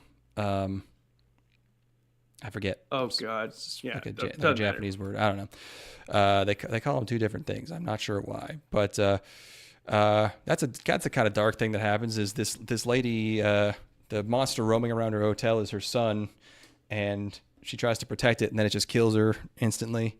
That was kind of rough. It kind of introduces you to the world. But yeah, the two characters, the girl guy in a girl's body is the bodyguard of this guy who's like this kind of monkey boy who's really strong and doesn't take fall damage, and he can kill the monsters by touching them. There's people with weird powers sometimes. So what happened was, we get sort of a flashback after that, is there's a guy and his sister, and the sister was a go-kart, a post-apocalyptic go-kart pro racer. This is, as I'm talking about this world actually is pretty crazy. But they're these kids, and they're like, a lot of the kids and orphans are like wandering around in these sort of like gangs. So they're all these kids are managed by their leader is this guy named Robin. And then, he gets fucked up by a man eater, and then his sister tries to help him, and she also gets fucked up. So then this mysterious doctor who they don't really know the name of for some reason. I mean, this is one of those things where it seems like a mystery, but it's probably a pretty simple explanation. Like her brain was fucked up and his body was fucked up, so he put his brain in her body. Or straight up, it's possible that she just asked him to do it. I think that's what I would guess, like what I wager, is that she's like, she asked me to save your life by giving you her body. Yeah. You know, like, yeah, honestly, wouldn't shock me at all if her brain was still out there somewhere. That seems like something that would happen in this Living show. brain. Yeah. There's, it's in a test tube. There's like a laboratory with some crazy top lighting, and like you hear like the switches kick on. It's like dong, dong, dong, dong, and then it's like, oh my god, the brain is in the jar. It's got cute lady eyes on it. it has googly eyes taped to the jar. Little Psycho-Pass. Yeah, this show reminded me of a bunch of stuff. Kind of a little bit of Parasite in here. There's a little bit of what did it mostly make me think of? Shit. No, I lost it. Made in Abyss. Because it's got a bit of, it's got a bit of coming of age, and also, like we mentioned before, body horror. There's a lot of fucked up stuff happening to people. Oh, maybe a little bit of what was the Jewel show? Land of the Lustrous was the English title. A little bit of that, kind of.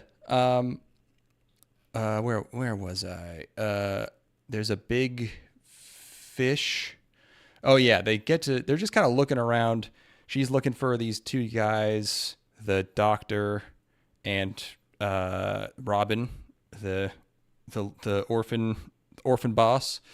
And they get to this place and they don't, it's a dead end. So then they go back on a boat and they fight a big fish. They kill the fish with weed. That's a weird thing. Meanwhile, the kids in the dome are climbing walls. They're all weird. There's a frog girl. I like the frog. There's a frog girl and like a rabbit girl. The frog girl can climb up walls.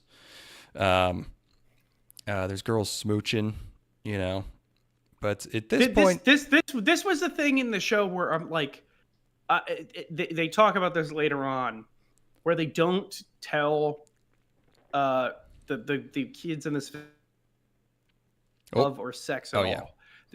And that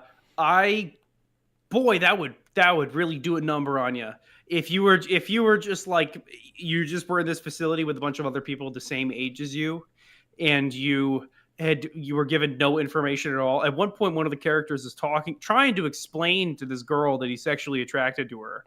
It's a great and kind of thought-provoking scene, and it's a little bit disgusting, but it's really quite thought-provoking. Where one of the there's a bowl cut boy or something. He's got like an undercut or something, and he's trying to tell this girl with the dog ears that he's like, so when I think about you, I want to touch your body.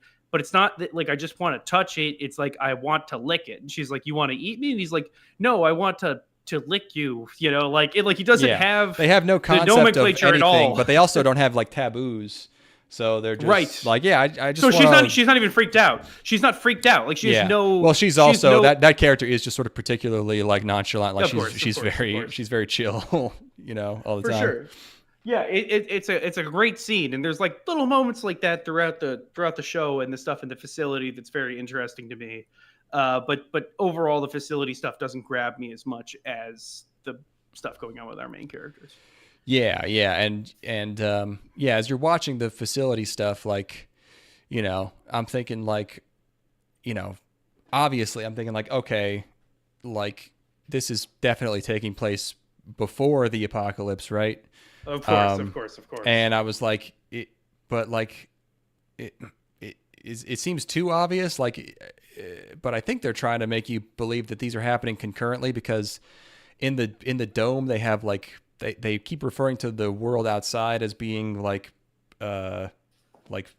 filthy or bad or something, and they also have a weird calendar system where they say the year is like 18, and which is I think is supposed to trick you, because in the main storyline, it's been like 15 or 18 years since the apocalypse, I think. But yeah, and then like the very last shot of the show, spoilers, is like, the most obvious, I think, twist ever, which is that was actually the prelude, and that is what led to the calamity, which is they had all these these genetic freaks in a building that escaped, and then made everyone else fucked up. How the fuck do we even talk about this? Yeah, I what? mean it's it's a bunch of stuff happening, and there is kind of like there's like if there's one overarching theme. It is kind of just like it's like it's like body, like the reality of having a physical body. It's a very, very funny shot there of Yeah, I mean the woman, which I mean, again, that woman was so death coded. She was fucked from the moment she walked on screen. She was either murder coded or death coded. She was like she was like gripping knives a little too hard, and you're like, all right, this lady's gonna kill someone or she's gonna be killed. Yeah. Yeah, it's man. It's a show with a very simple premise on the surface that has a shit ton of ideas that they interweave in interesting ways. I don't know that I understood every single thing that was going on. I don't know that it matters. I loved watching it. It looks great. Overall very good, and then there are moments where it looks ridiculously good. Right. Like yeah. Fuck. Like there are moments where I'm like, holy fucking shit. Like this is like. They've still fucking got it, man. Like they've got it. It's some of the action sequences and then even some of the stuff that's not even action. Like in the last episode, there's a sequence where the lady character, the boy lady is running. Yeah. And like all of that stuff is like animated to the fucking nines. And like the opening is very visually interesting as well, where you've got like characters sliding in and out of their outlines. It's all arts, like opening being a different art style than the rest of the show is also a pretty unusual choice. It's cool though. Yeah, I think every episode had a different episode director. I completely believe it. I was wondering that towards the end. One episode in particular, episode 10, like starts out and you're immediately like, this is so much sillier. Like there's so many phases and so many. Who did it? It's a guy who worked on a lot of Trigger stuff. I don't know. If I believe it, but I was like, this seems so like Trigger-ish, and it's like and the episode actually kind of ends up seeming a little underbaked because like the art style is like changing like constantly, for like seemingly no reason. I thought I don't know if this is the type of show to get like really experimental with that. It seems like more of an Abenobashi thing. I don't know, but there are some funny, there's some funny faces in that. And also when it is being serious, like there's this monster that makes cold.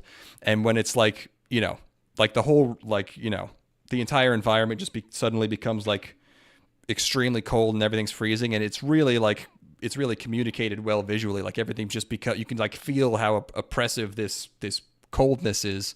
It's great. Yeah. The something the show actually accomplishes very well is dread and horror, and that's like I mean, is it the first episode is the one with the lady at the hotel? Well, she dies in the second one. It's a two-parter, basically. Okay, so it's the second episode.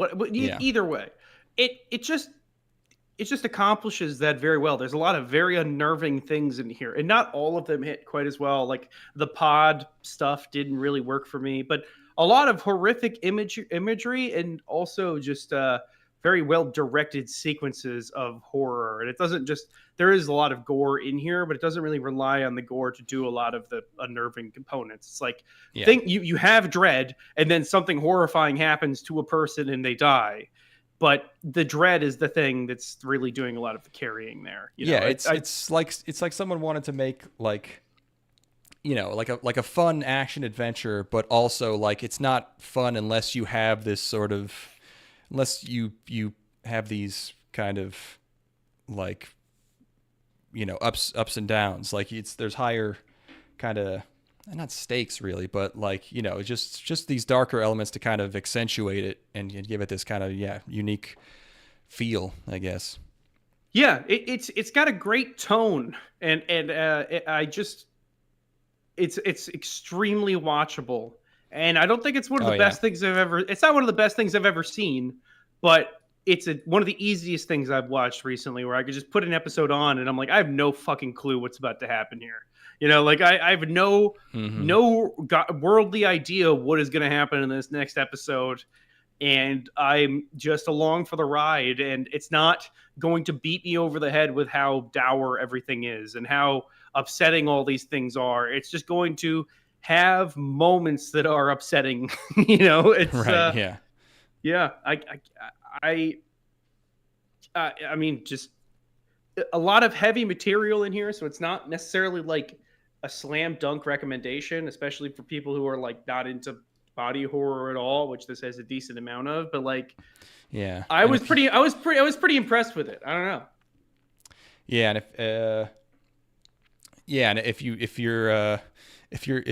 don't have an autogynephilic bent, like all of the interactions between our two main characters, which would normally be nice, just become extremely uncomfortable. Well, And just it kind of also gross. gets fucking weird as hell towards the end, where it's Well, like yeah, it where it's like enters a okay, different level of weird at the end. But where like the main character, one of the main characters is like, I don't even know if I'm fucking me, like I yeah, don't even like I am I me? How much of me is in here? And there's no, and that's great. And that's a great idea, and it's horrifying, and I I don't know. It just completely works. It just pulls you in so many different directions. Where the like the moment again, there's maybe a lot of like trickery going on here, where it's like, okay, maybe this isn't actually that well thought out, but yeah, it's constantly it entertaining. never really comes together into one cohesive thing. But it's just like I had no problem watching this. Uh, yeah. Yeah, it's like It's just doing because stuff. It's got stuff going on. because like even by the end of the show, I'm like, is it actually his fucking brain in there? Like, is it Yeah. possible that he's just going through some kind of psychosis, or she's She going is, through some kind yeah. of That's what she's the going to go doctor through says. She's like, yeah, some sort of trauma psychosis, and like, but we also see her where she's clearly got her head cut open. I wish that shot wasn't, she's got like a scar directly around her brain pan, which true. unfortunately kind of gives a lot away. Like, if you remove that, then we're really into the realm of who knows, and also like once you put that brain into the female body, that's a teenager, all of those hormones pumping in They're there. supposed to be Yeah, like 18 and 22, aren't they? I no, guess. he's 15, she's 18. I thought Maru was 15, and I thought, oh, I'm wrong. I don't know. No, she's 18. Or I guess the boy in the girl body, that he's eight. I He's guess 18 and she's 20. Yeah. yeah, but then he's still getting pumped full of them hormones and shit. Like, who I even mean, knows well, what yeah. they I mean would do to that you? wouldn't work. Yeah. Yeah, it's Can't do that. I believe it. I believe it. All of it works for me.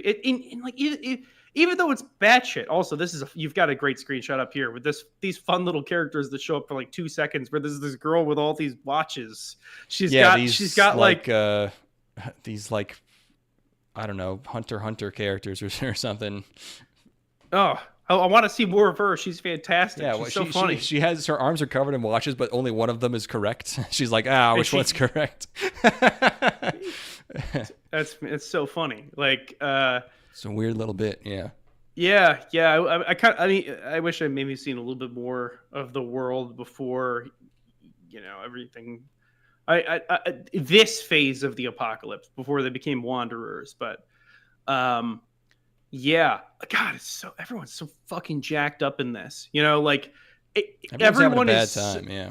everyone's like like an experiment, or they're I mean, no, everyone is an experiment. Every single person in this show is like some brand of fucked up because they were put into this body, or their body was modified. It's everyone's totally jacked up, and they're able to just wander through the world like nothing is wrong, and they don't, it's not like it's destroying their lives, which I think is maybe the thing that I like the most about this is like I like that these characters aren't completely burdened by how horrific their world is. Like, they just keep going, like, yeah, I like that. I like that about it. I don't know. I don't have extremely. I just finished this, so like I'm still really kind of building my thoughts on this. But yeah, I don't know. There's a weird, again, awful stuff happens to characters, but I feel like this is weirdly optimistic. Yeah. Well, yeah, the show is like, relatively lighthearted until there's this one arc where they get caught up in this like in this kind of battle between this this place run by a doctor Yes. that they think is, or they think it's the Immortal Order, but then it ends up not being that, or it is the Immortal Order. I don't know. I think The Immortal Order was a name given to the group by other people. oh, They so don't call themselves that. okay, so it's a pejorative. Yeah, and Yes. then there's like all these people who are like against it. So they But they and- also, we learn, end up having ulterior motives too. Like, it's not like it, like there's a person at the head who's manipulating people for his own means of the resistance organization. yeah. Well, it's also this lady who's like, they amputated my leg for no reason, and and they're like, oh man, that's so fucked up. And then like in this big speech, she takes, she rips her Great scene. she rips her prosthetic off, and then a few scenes later she's riding on someone, she's riding piggyback on some guy, and she gets hit by a rock that someone from her side threw initially, and then she falls and dies because she took her own fucking leg off. Yeah. So yeah, and then the evil mysterious doctor, there's another doctor, not the body swapping one, but this other doctor turns out to just be a sad man who's trying to keep all of these sick people alive because they're all infected with fucked up man-eater disease. And then we get probably the most sullen and depressing part of the show, at least until the end, where his lady friend who he's been trying to keep alive, she elects to die via Haru's magic touch. Haru touch. And then he kills himself, and it's like, damn. That was the one episode I had to take a break after that one. I was like, all right, whew. That was another one that kind of reminded me of Made in Abyss, but there's a similar thing in Made in Abyss, but it's like, it's too much. Like it's manipulative to the point of being just like cruel and like so depressing that you really don't want to watch it. And this one, it was like, okay, I understand, I get it, Yeah, and like, he also accomplished the thing that he set out to do, which was to have her die as a human. So like, and he chooses to die with her as she dies as a human. Like, I think all that makes sense. Obviously, somebody killing themselves is always awful, but like,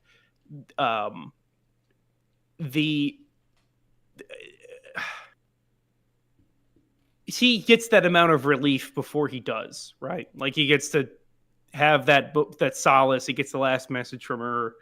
It's not, I don't know. The show just never crosses over into full blown like fucking like, except for despair. In that last like episode. If that last episode is the only one where I'm like, okay, you have gone so far here. There's got to be some ramifications for this.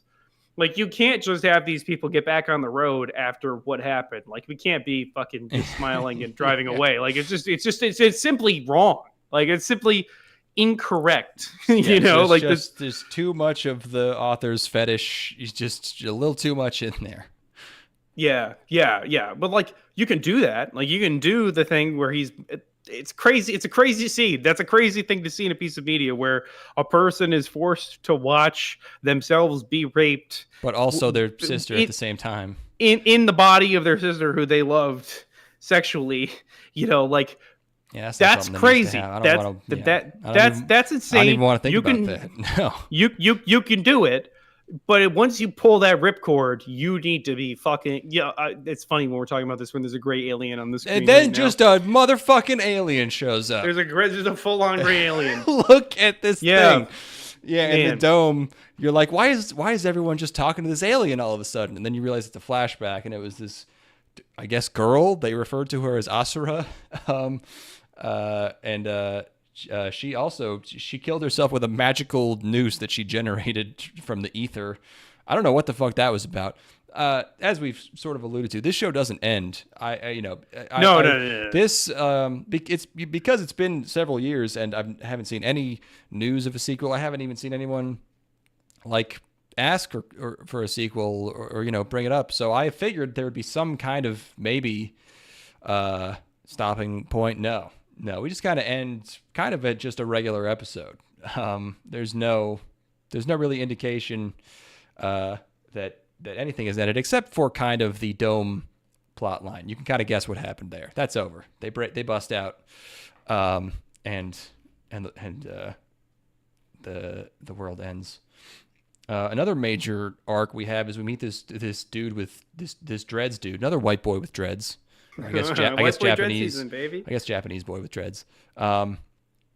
He's another funny kind of side character. He sells information, which is a very kind of video game apocalyptic thing.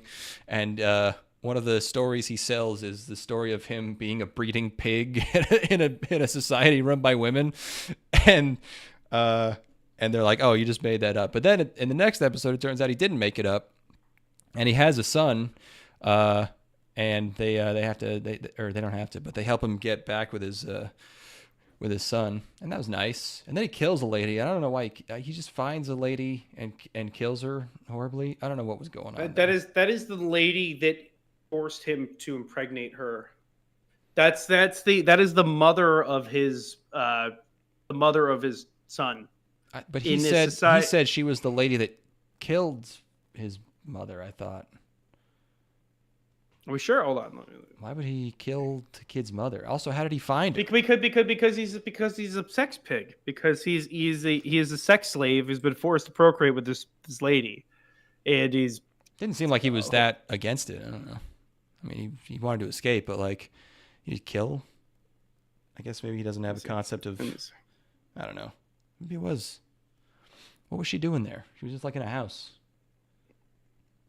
I don't know. But also, it's like very heartwarming. He's reunited with his toddler son, who turns out to be a fucked up ice monster, but he keeps him anyways. So that's nice. Yeah, I don't know. The end of that episode is really. I don't want to say open ended, but it's it's not extremely literal. I'll say.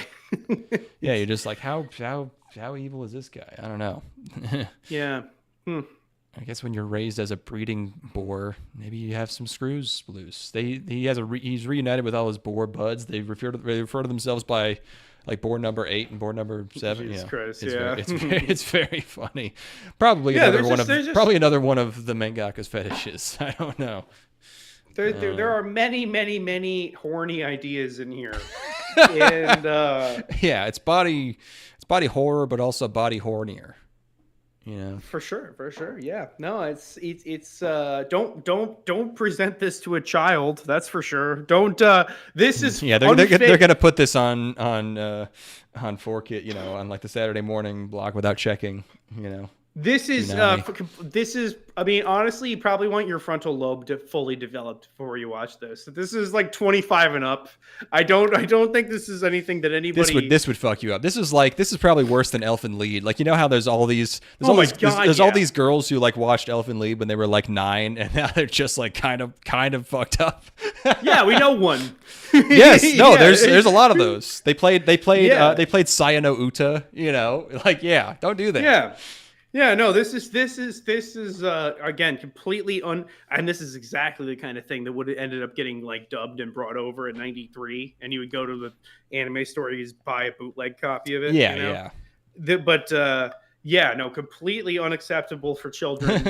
in spite of the art style, in spite of its fun tone and general lightheartedness.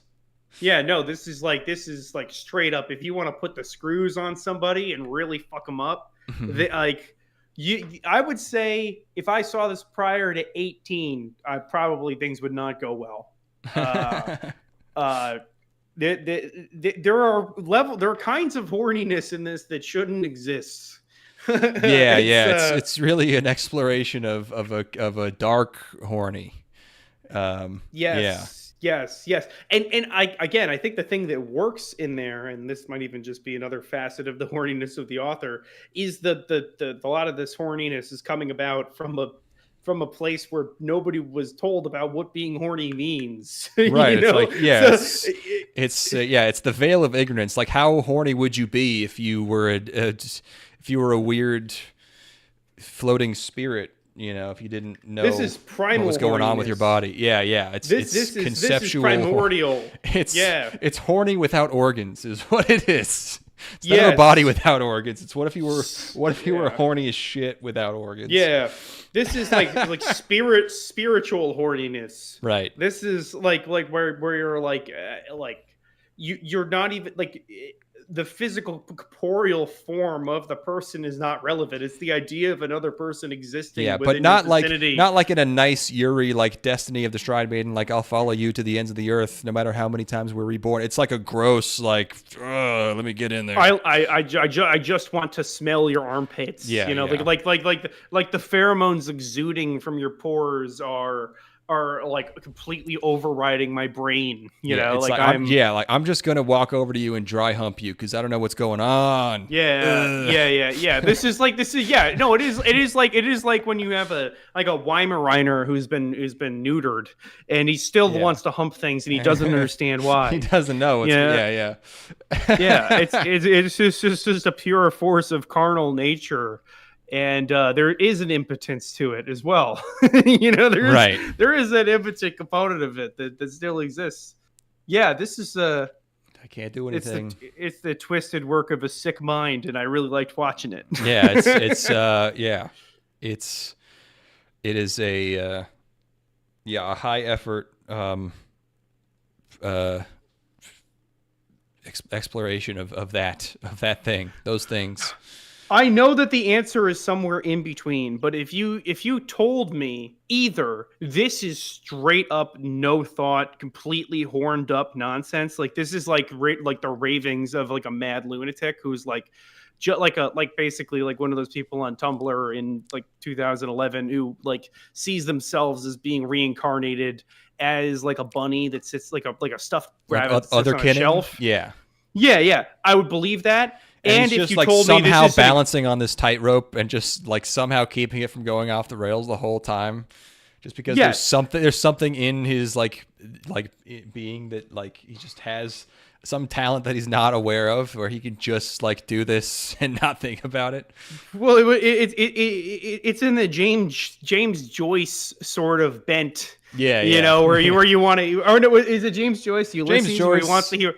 He wants to hear about cracking farts and stuff, you know, or like the letters. And I think he has a short story where it's just like Irish boys, and it's like this whole story, and it just kind of ends with like they're in a park and like this old guy just like starts like jerking off in front of him or something, you know. Yeah, it's you know, you could tell me it's that, or you could tell me it's like straight up like just a person who is completely totally self-aware and tapping into that aspect of the brain for their own particular brand of body horror and making something that is deliberately disturbing.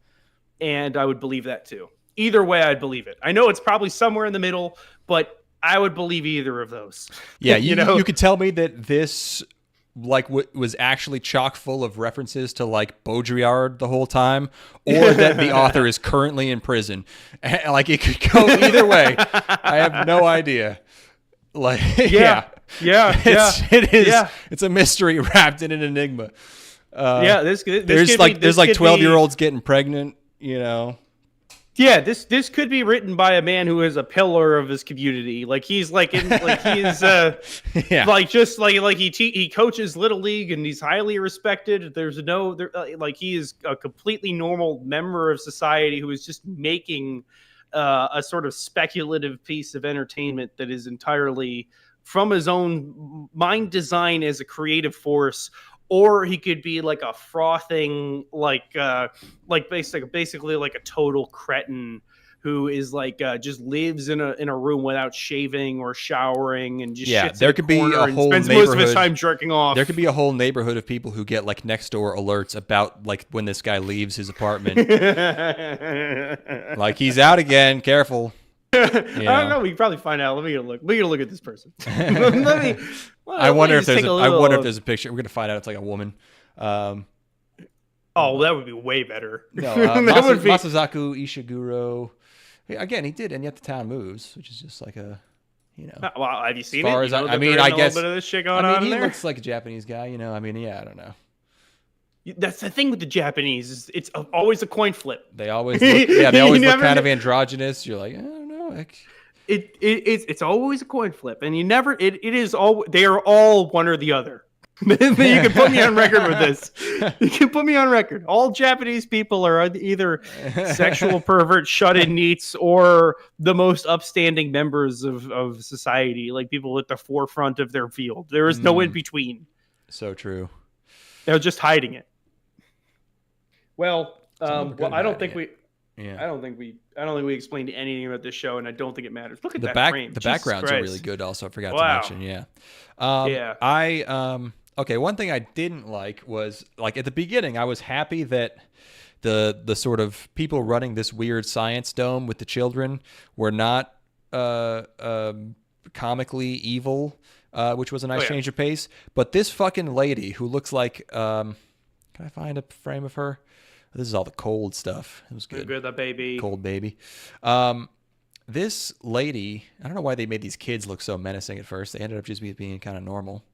The old lady running this place becomes so absurdly, there she is, becomes so absurdly evil that like she actually becomes a joke. Like she actually is not imposing at all. She becomes straight up a comedic character, which I thought was a weird direction to take that. I don't know. She's just a raving lunatic immediately. And she like flips on a dime suddenly. She like all this, it turns out, is just because she wants to put her brain into a kid's body. I don't know how you end up making fucking mutant like superpowered monsters just to do that. None of that is explained.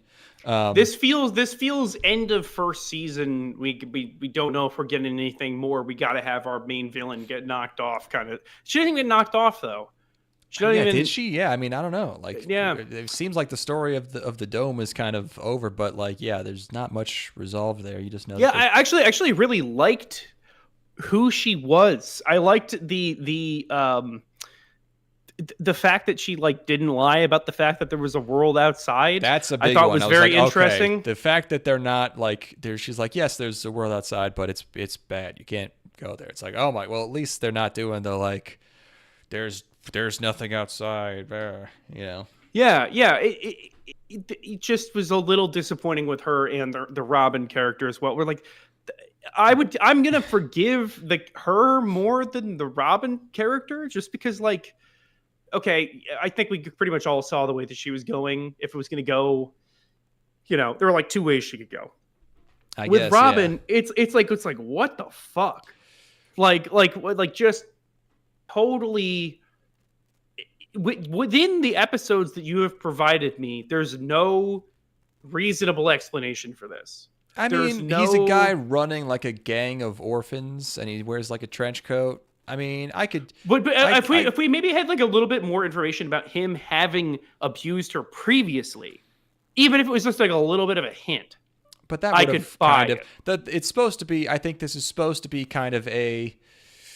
This is a kind of coming of age thing. It's right where you realize this thing you had all of these fanciful like ideas about, and that you're looking for actually is very disappointing, and not at all what you thought, and you were kind of you were deluding yourself. I think that's kind of the point. I get what it should be kind of obvious that this guy was like never good because of like what he was doing, and like he just knew how to fight basically, and like this character is only looking for him just because it was like kind of the closest thing to a father figure that he had. I just didn't have enough. I needed more of him at the beginning, and I need or like a little bit more splash throughout to get me there because like he's so comically evil. Well, I feel like the point is that you don't know anything about him because the character doesn't actually really know anything about him because like he was like a kid and he was just kind of all he had to attach onto was just like this guy because he had nowhere else to go. So I think he kind of created this image of him in his head. Yeah, but the internal thought process within the Robin character doesn't exist to get me to a place where he's raping this kid. Like I don't get there other than like he's just so horny he's gonna do it, or he's so fucked up that he's gonna do like it doesn't. He's a bad guy. I don't buy that as like within the realm of like normal evil that could be contained within somebody. when they, like that person who if Yeah. to be so evil to where you're rubbing that in. He knows that that kid is in his sister's body and he's raping his sister and making him look at it. That is so sadistic and cruel and evil that I don't see that being something that could be hidden from anybody, regardless. Yeah, that's a bit too much evil. It just, I just think it's a stretch. You know, I just like, and I was a little disappointed. It feels like you could do it. I just don't think that they did it in a way that I thought was believable. You know, or like yeah, that aspect of it is, is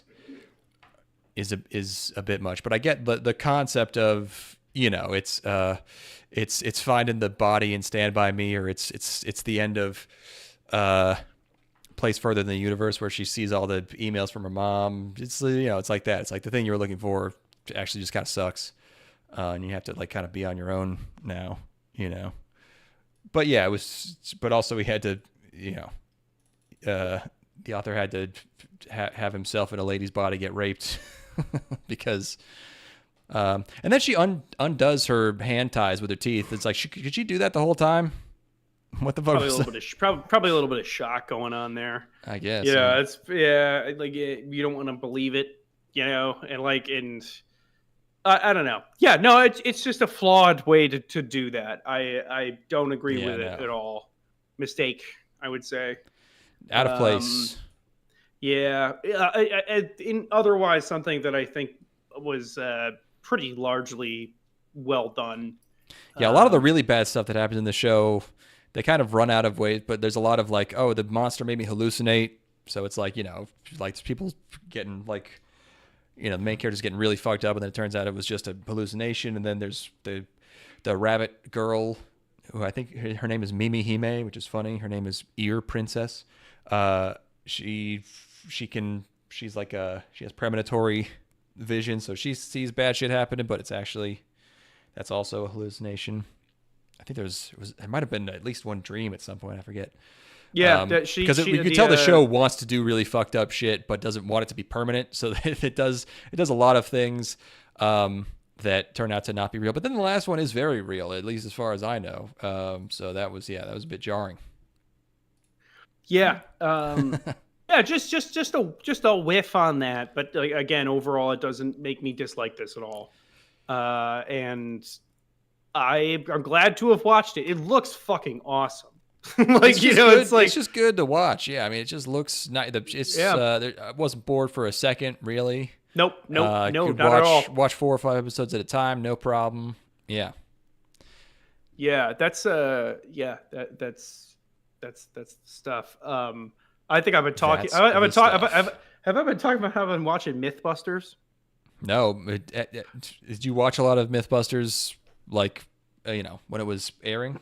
Of course, I was an obsessive MythBusters DVR-er. Hell yeah! And I would watch every single episode. There was literally like a memory that I have from my childhood that is like ingrained in me. I was at a Christmas party with my family that I didn't like hanging out with. These were the side of my family that I did that are lame, and I was at a Christmas party with them at my uncle's place, which was an especially lame place to hang out. And he had this TV way above his fucking fireplace. Classic TV above fireplace situation. And it was, I was like, hey, Mom. I was like, Mom, I know we're going to Uncle whatever's house for Christmas. I really want to watch the new episode of MythBusters when it comes on. Can I please watch it? And she said, sure. You could definitely do that. I know that there's not going to be any young people for you to hang out with there. We could do that. And then MythBusters was so captivating that everybody in the entire house ended up sitting down and watching it together. Yeah. There's like a bunch of seasons of it on YouTube right now for free, like just through the MythBusters YouTube page. Yeah. And you reminded me with like the never bored once while watching the show thing. MythBusters is probably the single piece of television that holds up the best in 2026 now. It's so fucking entertaining. The pacing of it is amazing. That it doesn't matter. You buy into the humor and the atmosphere that the cast is going for. You love all of the cheesy little bits that they do before they test things. It's perfect. Yeah. It is sublime. It has not aged a fucking day. And the other day when I discovered that Mythbusters was on YouTube, I was like in bed. I was gonna like, I'll watch an episode before I wind down. Oh, you start And watching then Mythbusters clips, it's over. I was watching the full episode, baby, the whole thing, and it was like I watched like 2 hours of Mythbusters, and I did not do anything else. There was not any like I'm on my. I didn't even pick up my phone. I wasn't even like I didn't check the time. I just rocked some Mythbusters. What amazing television that was! Holy smokes! That's like people are always like, oh, I learned so much from whatever fucking Carl Sagan. But like there are so many things like on a regular basis that I'm like, oh, I know that because of Mythbusters. Like there's so many facts and just weird tidbits and shit that just about the way the world works, presented in a very entertaining fashion in ways that are very easy to digest and comprehend. It's wow. It's I was so tickled to see that it holds up, and like my favorite episode that I've watched thus far is they did an episode where they're like, what if you survive on a desert island with nothing but duct tape? You're just given like a pallet of basically unlimited duct tape. Yeah. Oh man. Oh, that's fun. I should check that out. Oh, fantastic. So good. So yeah, that's all on YouTube, and I've been watching that whenever like if there's ever a moment where I'm like I'm bored, I want to relax. I've absolutely not, the way that you watch TV for enjoyment and leisure. Yes. You don't remember that? That's what I've been doing with that. It feels awesome. Yeah, great stuff. I remember speaking of Christmases and watching TV, I remember my sister likes to bring this up. There was one Christmas, I forget how old I was. I don't know. I was probably like early teens. My sister's a few years younger than me. It was Christmas morning, and both of us got up at like 5 a.m. because we were excited for Christmas. And our parents weren't up, so we just watched how it's made for like 3 hours, just silently, just watching them make like fucking glass bottles or whatever, like pencils. These happy little crackers are bouncing their way down the assembly line. Yeah. Just watching them make fucking Doritos or whatever. Yeah, that's funny. I just realized that this kid is Maru. I'm an idiot. That makes sense actually, because he was born in the year of the. I get it now. I am. Am I unmuted? Can you hear me? I can hear you. Okay. Yes. Yes. The kid is Maru. Yep. I was understood. I was convinced that the girl Tokyo was going to end up being Maru somehow. I was like, another girl to boy thing, right? Yeah, and then it was going to be a girl to boy and then a boy to girl together. Oh, duh. He said he's looking for a guy that looks like him, and there's a twin. God, I missed all this. I'm a fucking idiot, dude. I was just paying attention because there's so many. I mean, there's how I felt watching Avatar. There's a lot of things going on, but there's also like I don't know. You kind of forget that there could be things like being connected because there's weird side characters showing up and there's subplots. Like okay, all these mysteries that like shouldn't be mysteries, because you're like, oh my god, that was 12 episodes ago. Yeah, they're only mysteries because the show hasn't told you yet. Yeah. I watched The Exorcist last night with my friend who had never seen it before. Oh yeah. And that movie is the best ever. I would posit the greatest ever piece of media in terms of rolling out information. It is fucking incredible the way that it tells you things through action, but also through unconventional methods and in ways that are thought-provoking and make you use your brain. And like, god damn. I'm trying to think what information is being rolled out in The Exorcist. I feel like there's just sort of one conflict. No, there's so much. I know that there's like a backstory with the priests and the guy. I think. Like, there is so much shit happening in The Exorcist. You have to watch it again. There probably it should, is. yeah. There are so like all of the characters have so much going on in their lives, and like the way that you learn about things is like you see that Reagan is reading a magazine because her mother is an actress, a famous actress, and you see a headline on the magazine that's talking about her mother's relationship with her dad, her ex-husband, and all like it's man, you learn that Father Karras, his mother died through another person in just dialogue in a scene. We don't get a scene of Father Karras like crying, having learned that his mother is dead or whatever. It's like he doesn't get the information through the phone. You learn through a conversation going on between two people outside of Father Karras that his mother passed away. It's awesome. It's like it's probably the most mature movie ever made. It's funny also because the most famous line is "Your mother sucks cocks in hell," and it's the most mature movie of all time. Easily. Yeah. I would say it's actually the only movie ever made for adults. yeah. Every other movie is masquerading as being mature. Right. The Exorcist is mature. That is a movie made for people who are 50. Right.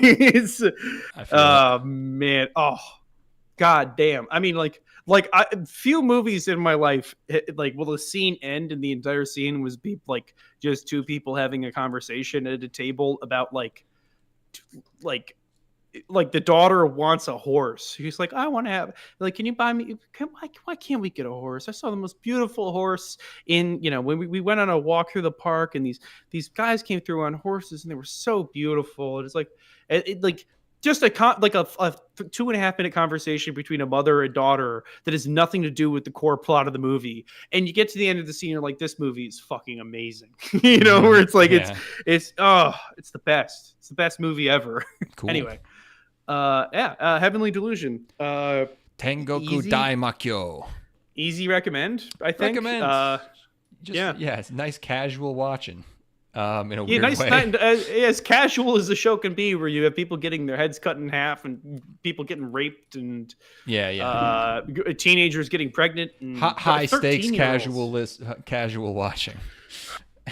High impact. Hey, the characters aren't freaking out, so why should you? High impact leisurely anime. Yes. It's just a fun, easy viewing summertime show where men are being turned into sex pigs, and children are having kids at 13 without kids knowing coming what out sex of other is. kids, aliens, alien suicides, dudes killing themselves, robots that don't do anything. Who was the giant robot lady in the dome? Where was she going? I don't know. What was she doing? Remember when that dude carried his dead nugget wife around? I love my dead nugget wife. My dad, he gave one of his eyeballs to his dead nugget wife. Oh, that was so sad. Oh man, you find out that the reason he has an eye patch because he gave her an eye. But it's the ultimate expression of love. It's him, and he again. This is, I think we had this conversation about Cyberpunk Edgerunners and how I felt the ending of Cyberpunk Edgerunners is actually an optimistic ending because the main character in that is spoilers for Cyberpunk Edgerunners. Main character in Cyberpunk Edgerunners gets turned into goo, but he gets punched into goo. Yes, but he gets misted. But he did accomplish the thing that he set out to accomplish, which was to get the person he loved out of this environment, or at least get her to the place that she wanted to go, which is the ultimate expression of love. Well, also in a dark way, he promised his mom he would get to the top of the whatever, and then he literally ends up on top of the building, but like it's because he's actually standing on it and jumping off. Yeah, but like in the same way, that to me that okay, the guy kills himself after his wife dies, but he effectively had done the only thing that there was left in his life to do. I mean, no, he was a doctor. He could have helped a lot more people. I don't know if you can really say that. He could have definitely saved a lot more people's lives and done a lot of good in the world. But also like the reason he was doing that was almost circumstantial. Like it wasn't like his mission was to save more people. It was that he had his Yeah. wife that it was the basically his entire world, and his goal was to be able to have her die as a human, which he couldn't do himself, and he got this miracle, which was that she was able to die as a human, and that's like I don't know. I mean, yeah, I just that was the thing that was ultimately the most important to him, and he got it done. So, I you know. get it. Yeah, I don't know. I just, it's such a cheeky, fun, cheery, good time. This show. I just have a hard time really feeling bummed about people being eaten by fish or whatever. Yeah, no, I'm having too much fun to care, boy. Right. Yeah, that was something. It's winter time. We're gonna time to get on that new season, boy. You want to look through these titles a little I have bit? the spreadsheet ready already. Do you really? I Okay, do. let's get a look at this. It's there's some things that I can already tell you don't have to watch. There's a new Fate. I'm like too confusing. I don't care if it's technically a new show that's not really a sequel or prequel. I'm not watching more Fate until I figure out what the fuck's going on. Chase is watching this. I will ask him. Fate what Strange this is. Fake. He is watching this. Yes. Has he consumed other Fate media? He has seen UBW and Zero. Okay, so she's just like us. Per my recommendation, he's watched both these things and really enjoyed them, and then of his own volition found himself now watching Fate Strange Fake. I think if he finds himself confused, I think you should tell him what I've heard is that you should watch UBW Fate Zero and the 3 Heaven's Feel movies. That is apparently what is required, which Heaven's Feel is just a different route of Fate Stay Night, so it's the alternative to UBW, but it's 3 movies, 3 long movies, I think. But apparently you need to watch those, so that's why I decided. Are those cool? Apparently they're good. Yeah, I mean, maybe we should do probably those check those out at some point. Yeah. Yeah, I think Fate Zero and UBW were both fucking awesome. So yeah, they were. Yeah. They're sick.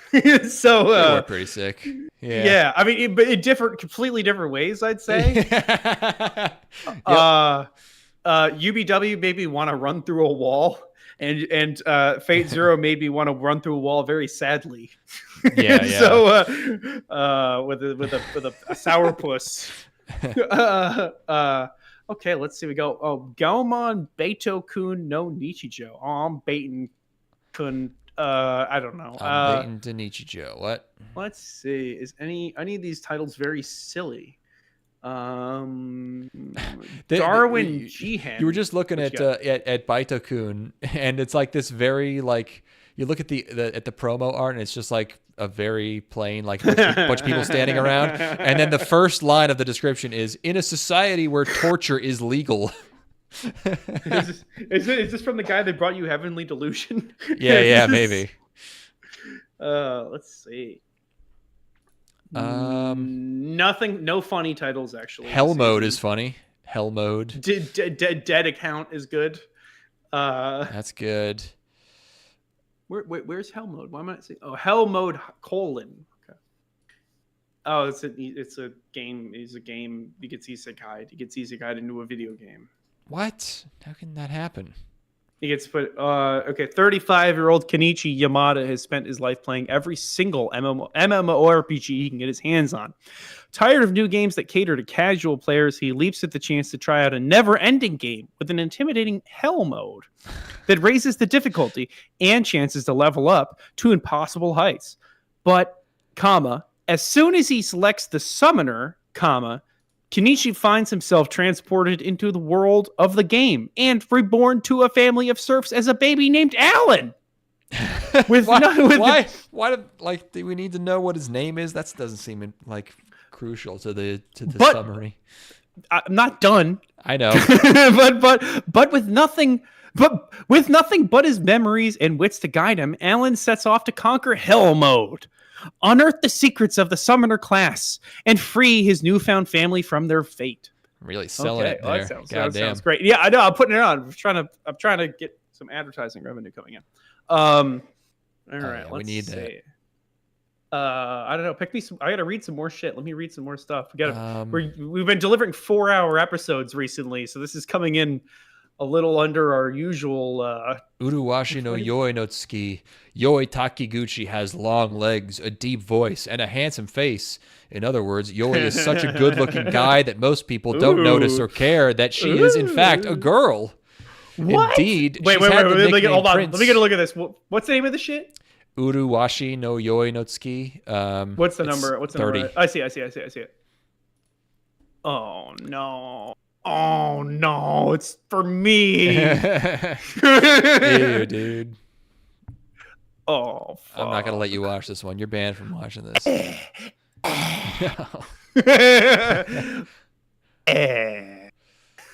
All right, I need Arne no Jikenbo. Arne Nuntote is a vampire detective. Of course she is. Or he is. I don't know. Yeah. Silver Link. Okay, all right. I Akuyaku. That's Akuyaku Reijo wa Ringoku no That's a villainous, ni right? Yeah. Deiki I Sarebu. On the day before her downfall, Lady Tiara Rose. Tiara Rose. Tiara Rose. Lady Lapis Clementile. Lapis Wow. But that's like straight up My Immortal shit. Tiara Rose Lapis Clementile recalls that she is in an Otome game that she once played in her former life. She was to adore the main love interest, Prince Harknight's Lapis Lazuli Lactomuth. Wow. But unfortunately, she was not reincarnated as a heroine, but rather as his worst enemy, the villainous fiance. As is his worst enemy, it says, which does not make any sense. But rather as his worst enemy, not reincarnated as the heroine, but rather as his worst, as that. Oh yeah, it's a typo. It's just a typo. Yeah. As is his worst enemy. I just assume everyone's not typoing. At their graduation ceremony, without blinking an eye, Heart Knights condemns Tiara Rose for alleged crimes, breaks off his engagement, and proclaims the heroine Akari is his new bride-to-be. No matter whether Tiara Rose, it's a horrible name, is innocent, he banishes her from the kingdom. But before her sentence can be carried out, a shocking figure appears. Aquasteed Marine Forest, the prince of the... of the name. Are these Japanese names that have just been literally translated into English? Like, are they actually going to say these words in the show? Are we going to hear Japanese people pronouncing Tiara Rose? That's looking a little bit like some Roma G to me, bro. This is it. Hold on, let me watch the trailer here. Let's see if they Aquasteed, please.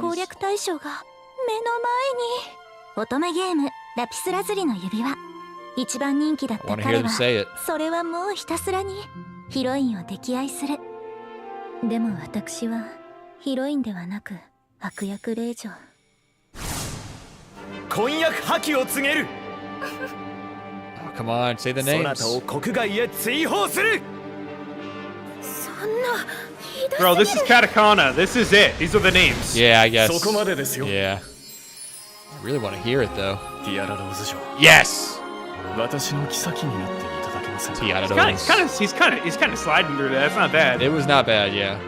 ゲームのエンディング But が終了したはずなのに Aquasteed Marine Forest is これ fucking からどうなる crazy. の？ I need to hear them say Aquasteed. Aquasteed. Aquasteed Hunger Force. Yeah, Hyperforce Go. The prince of the powerful neighboring country has been harboring feelings for Tiara Rose for quite some time and announces his intention to marry her.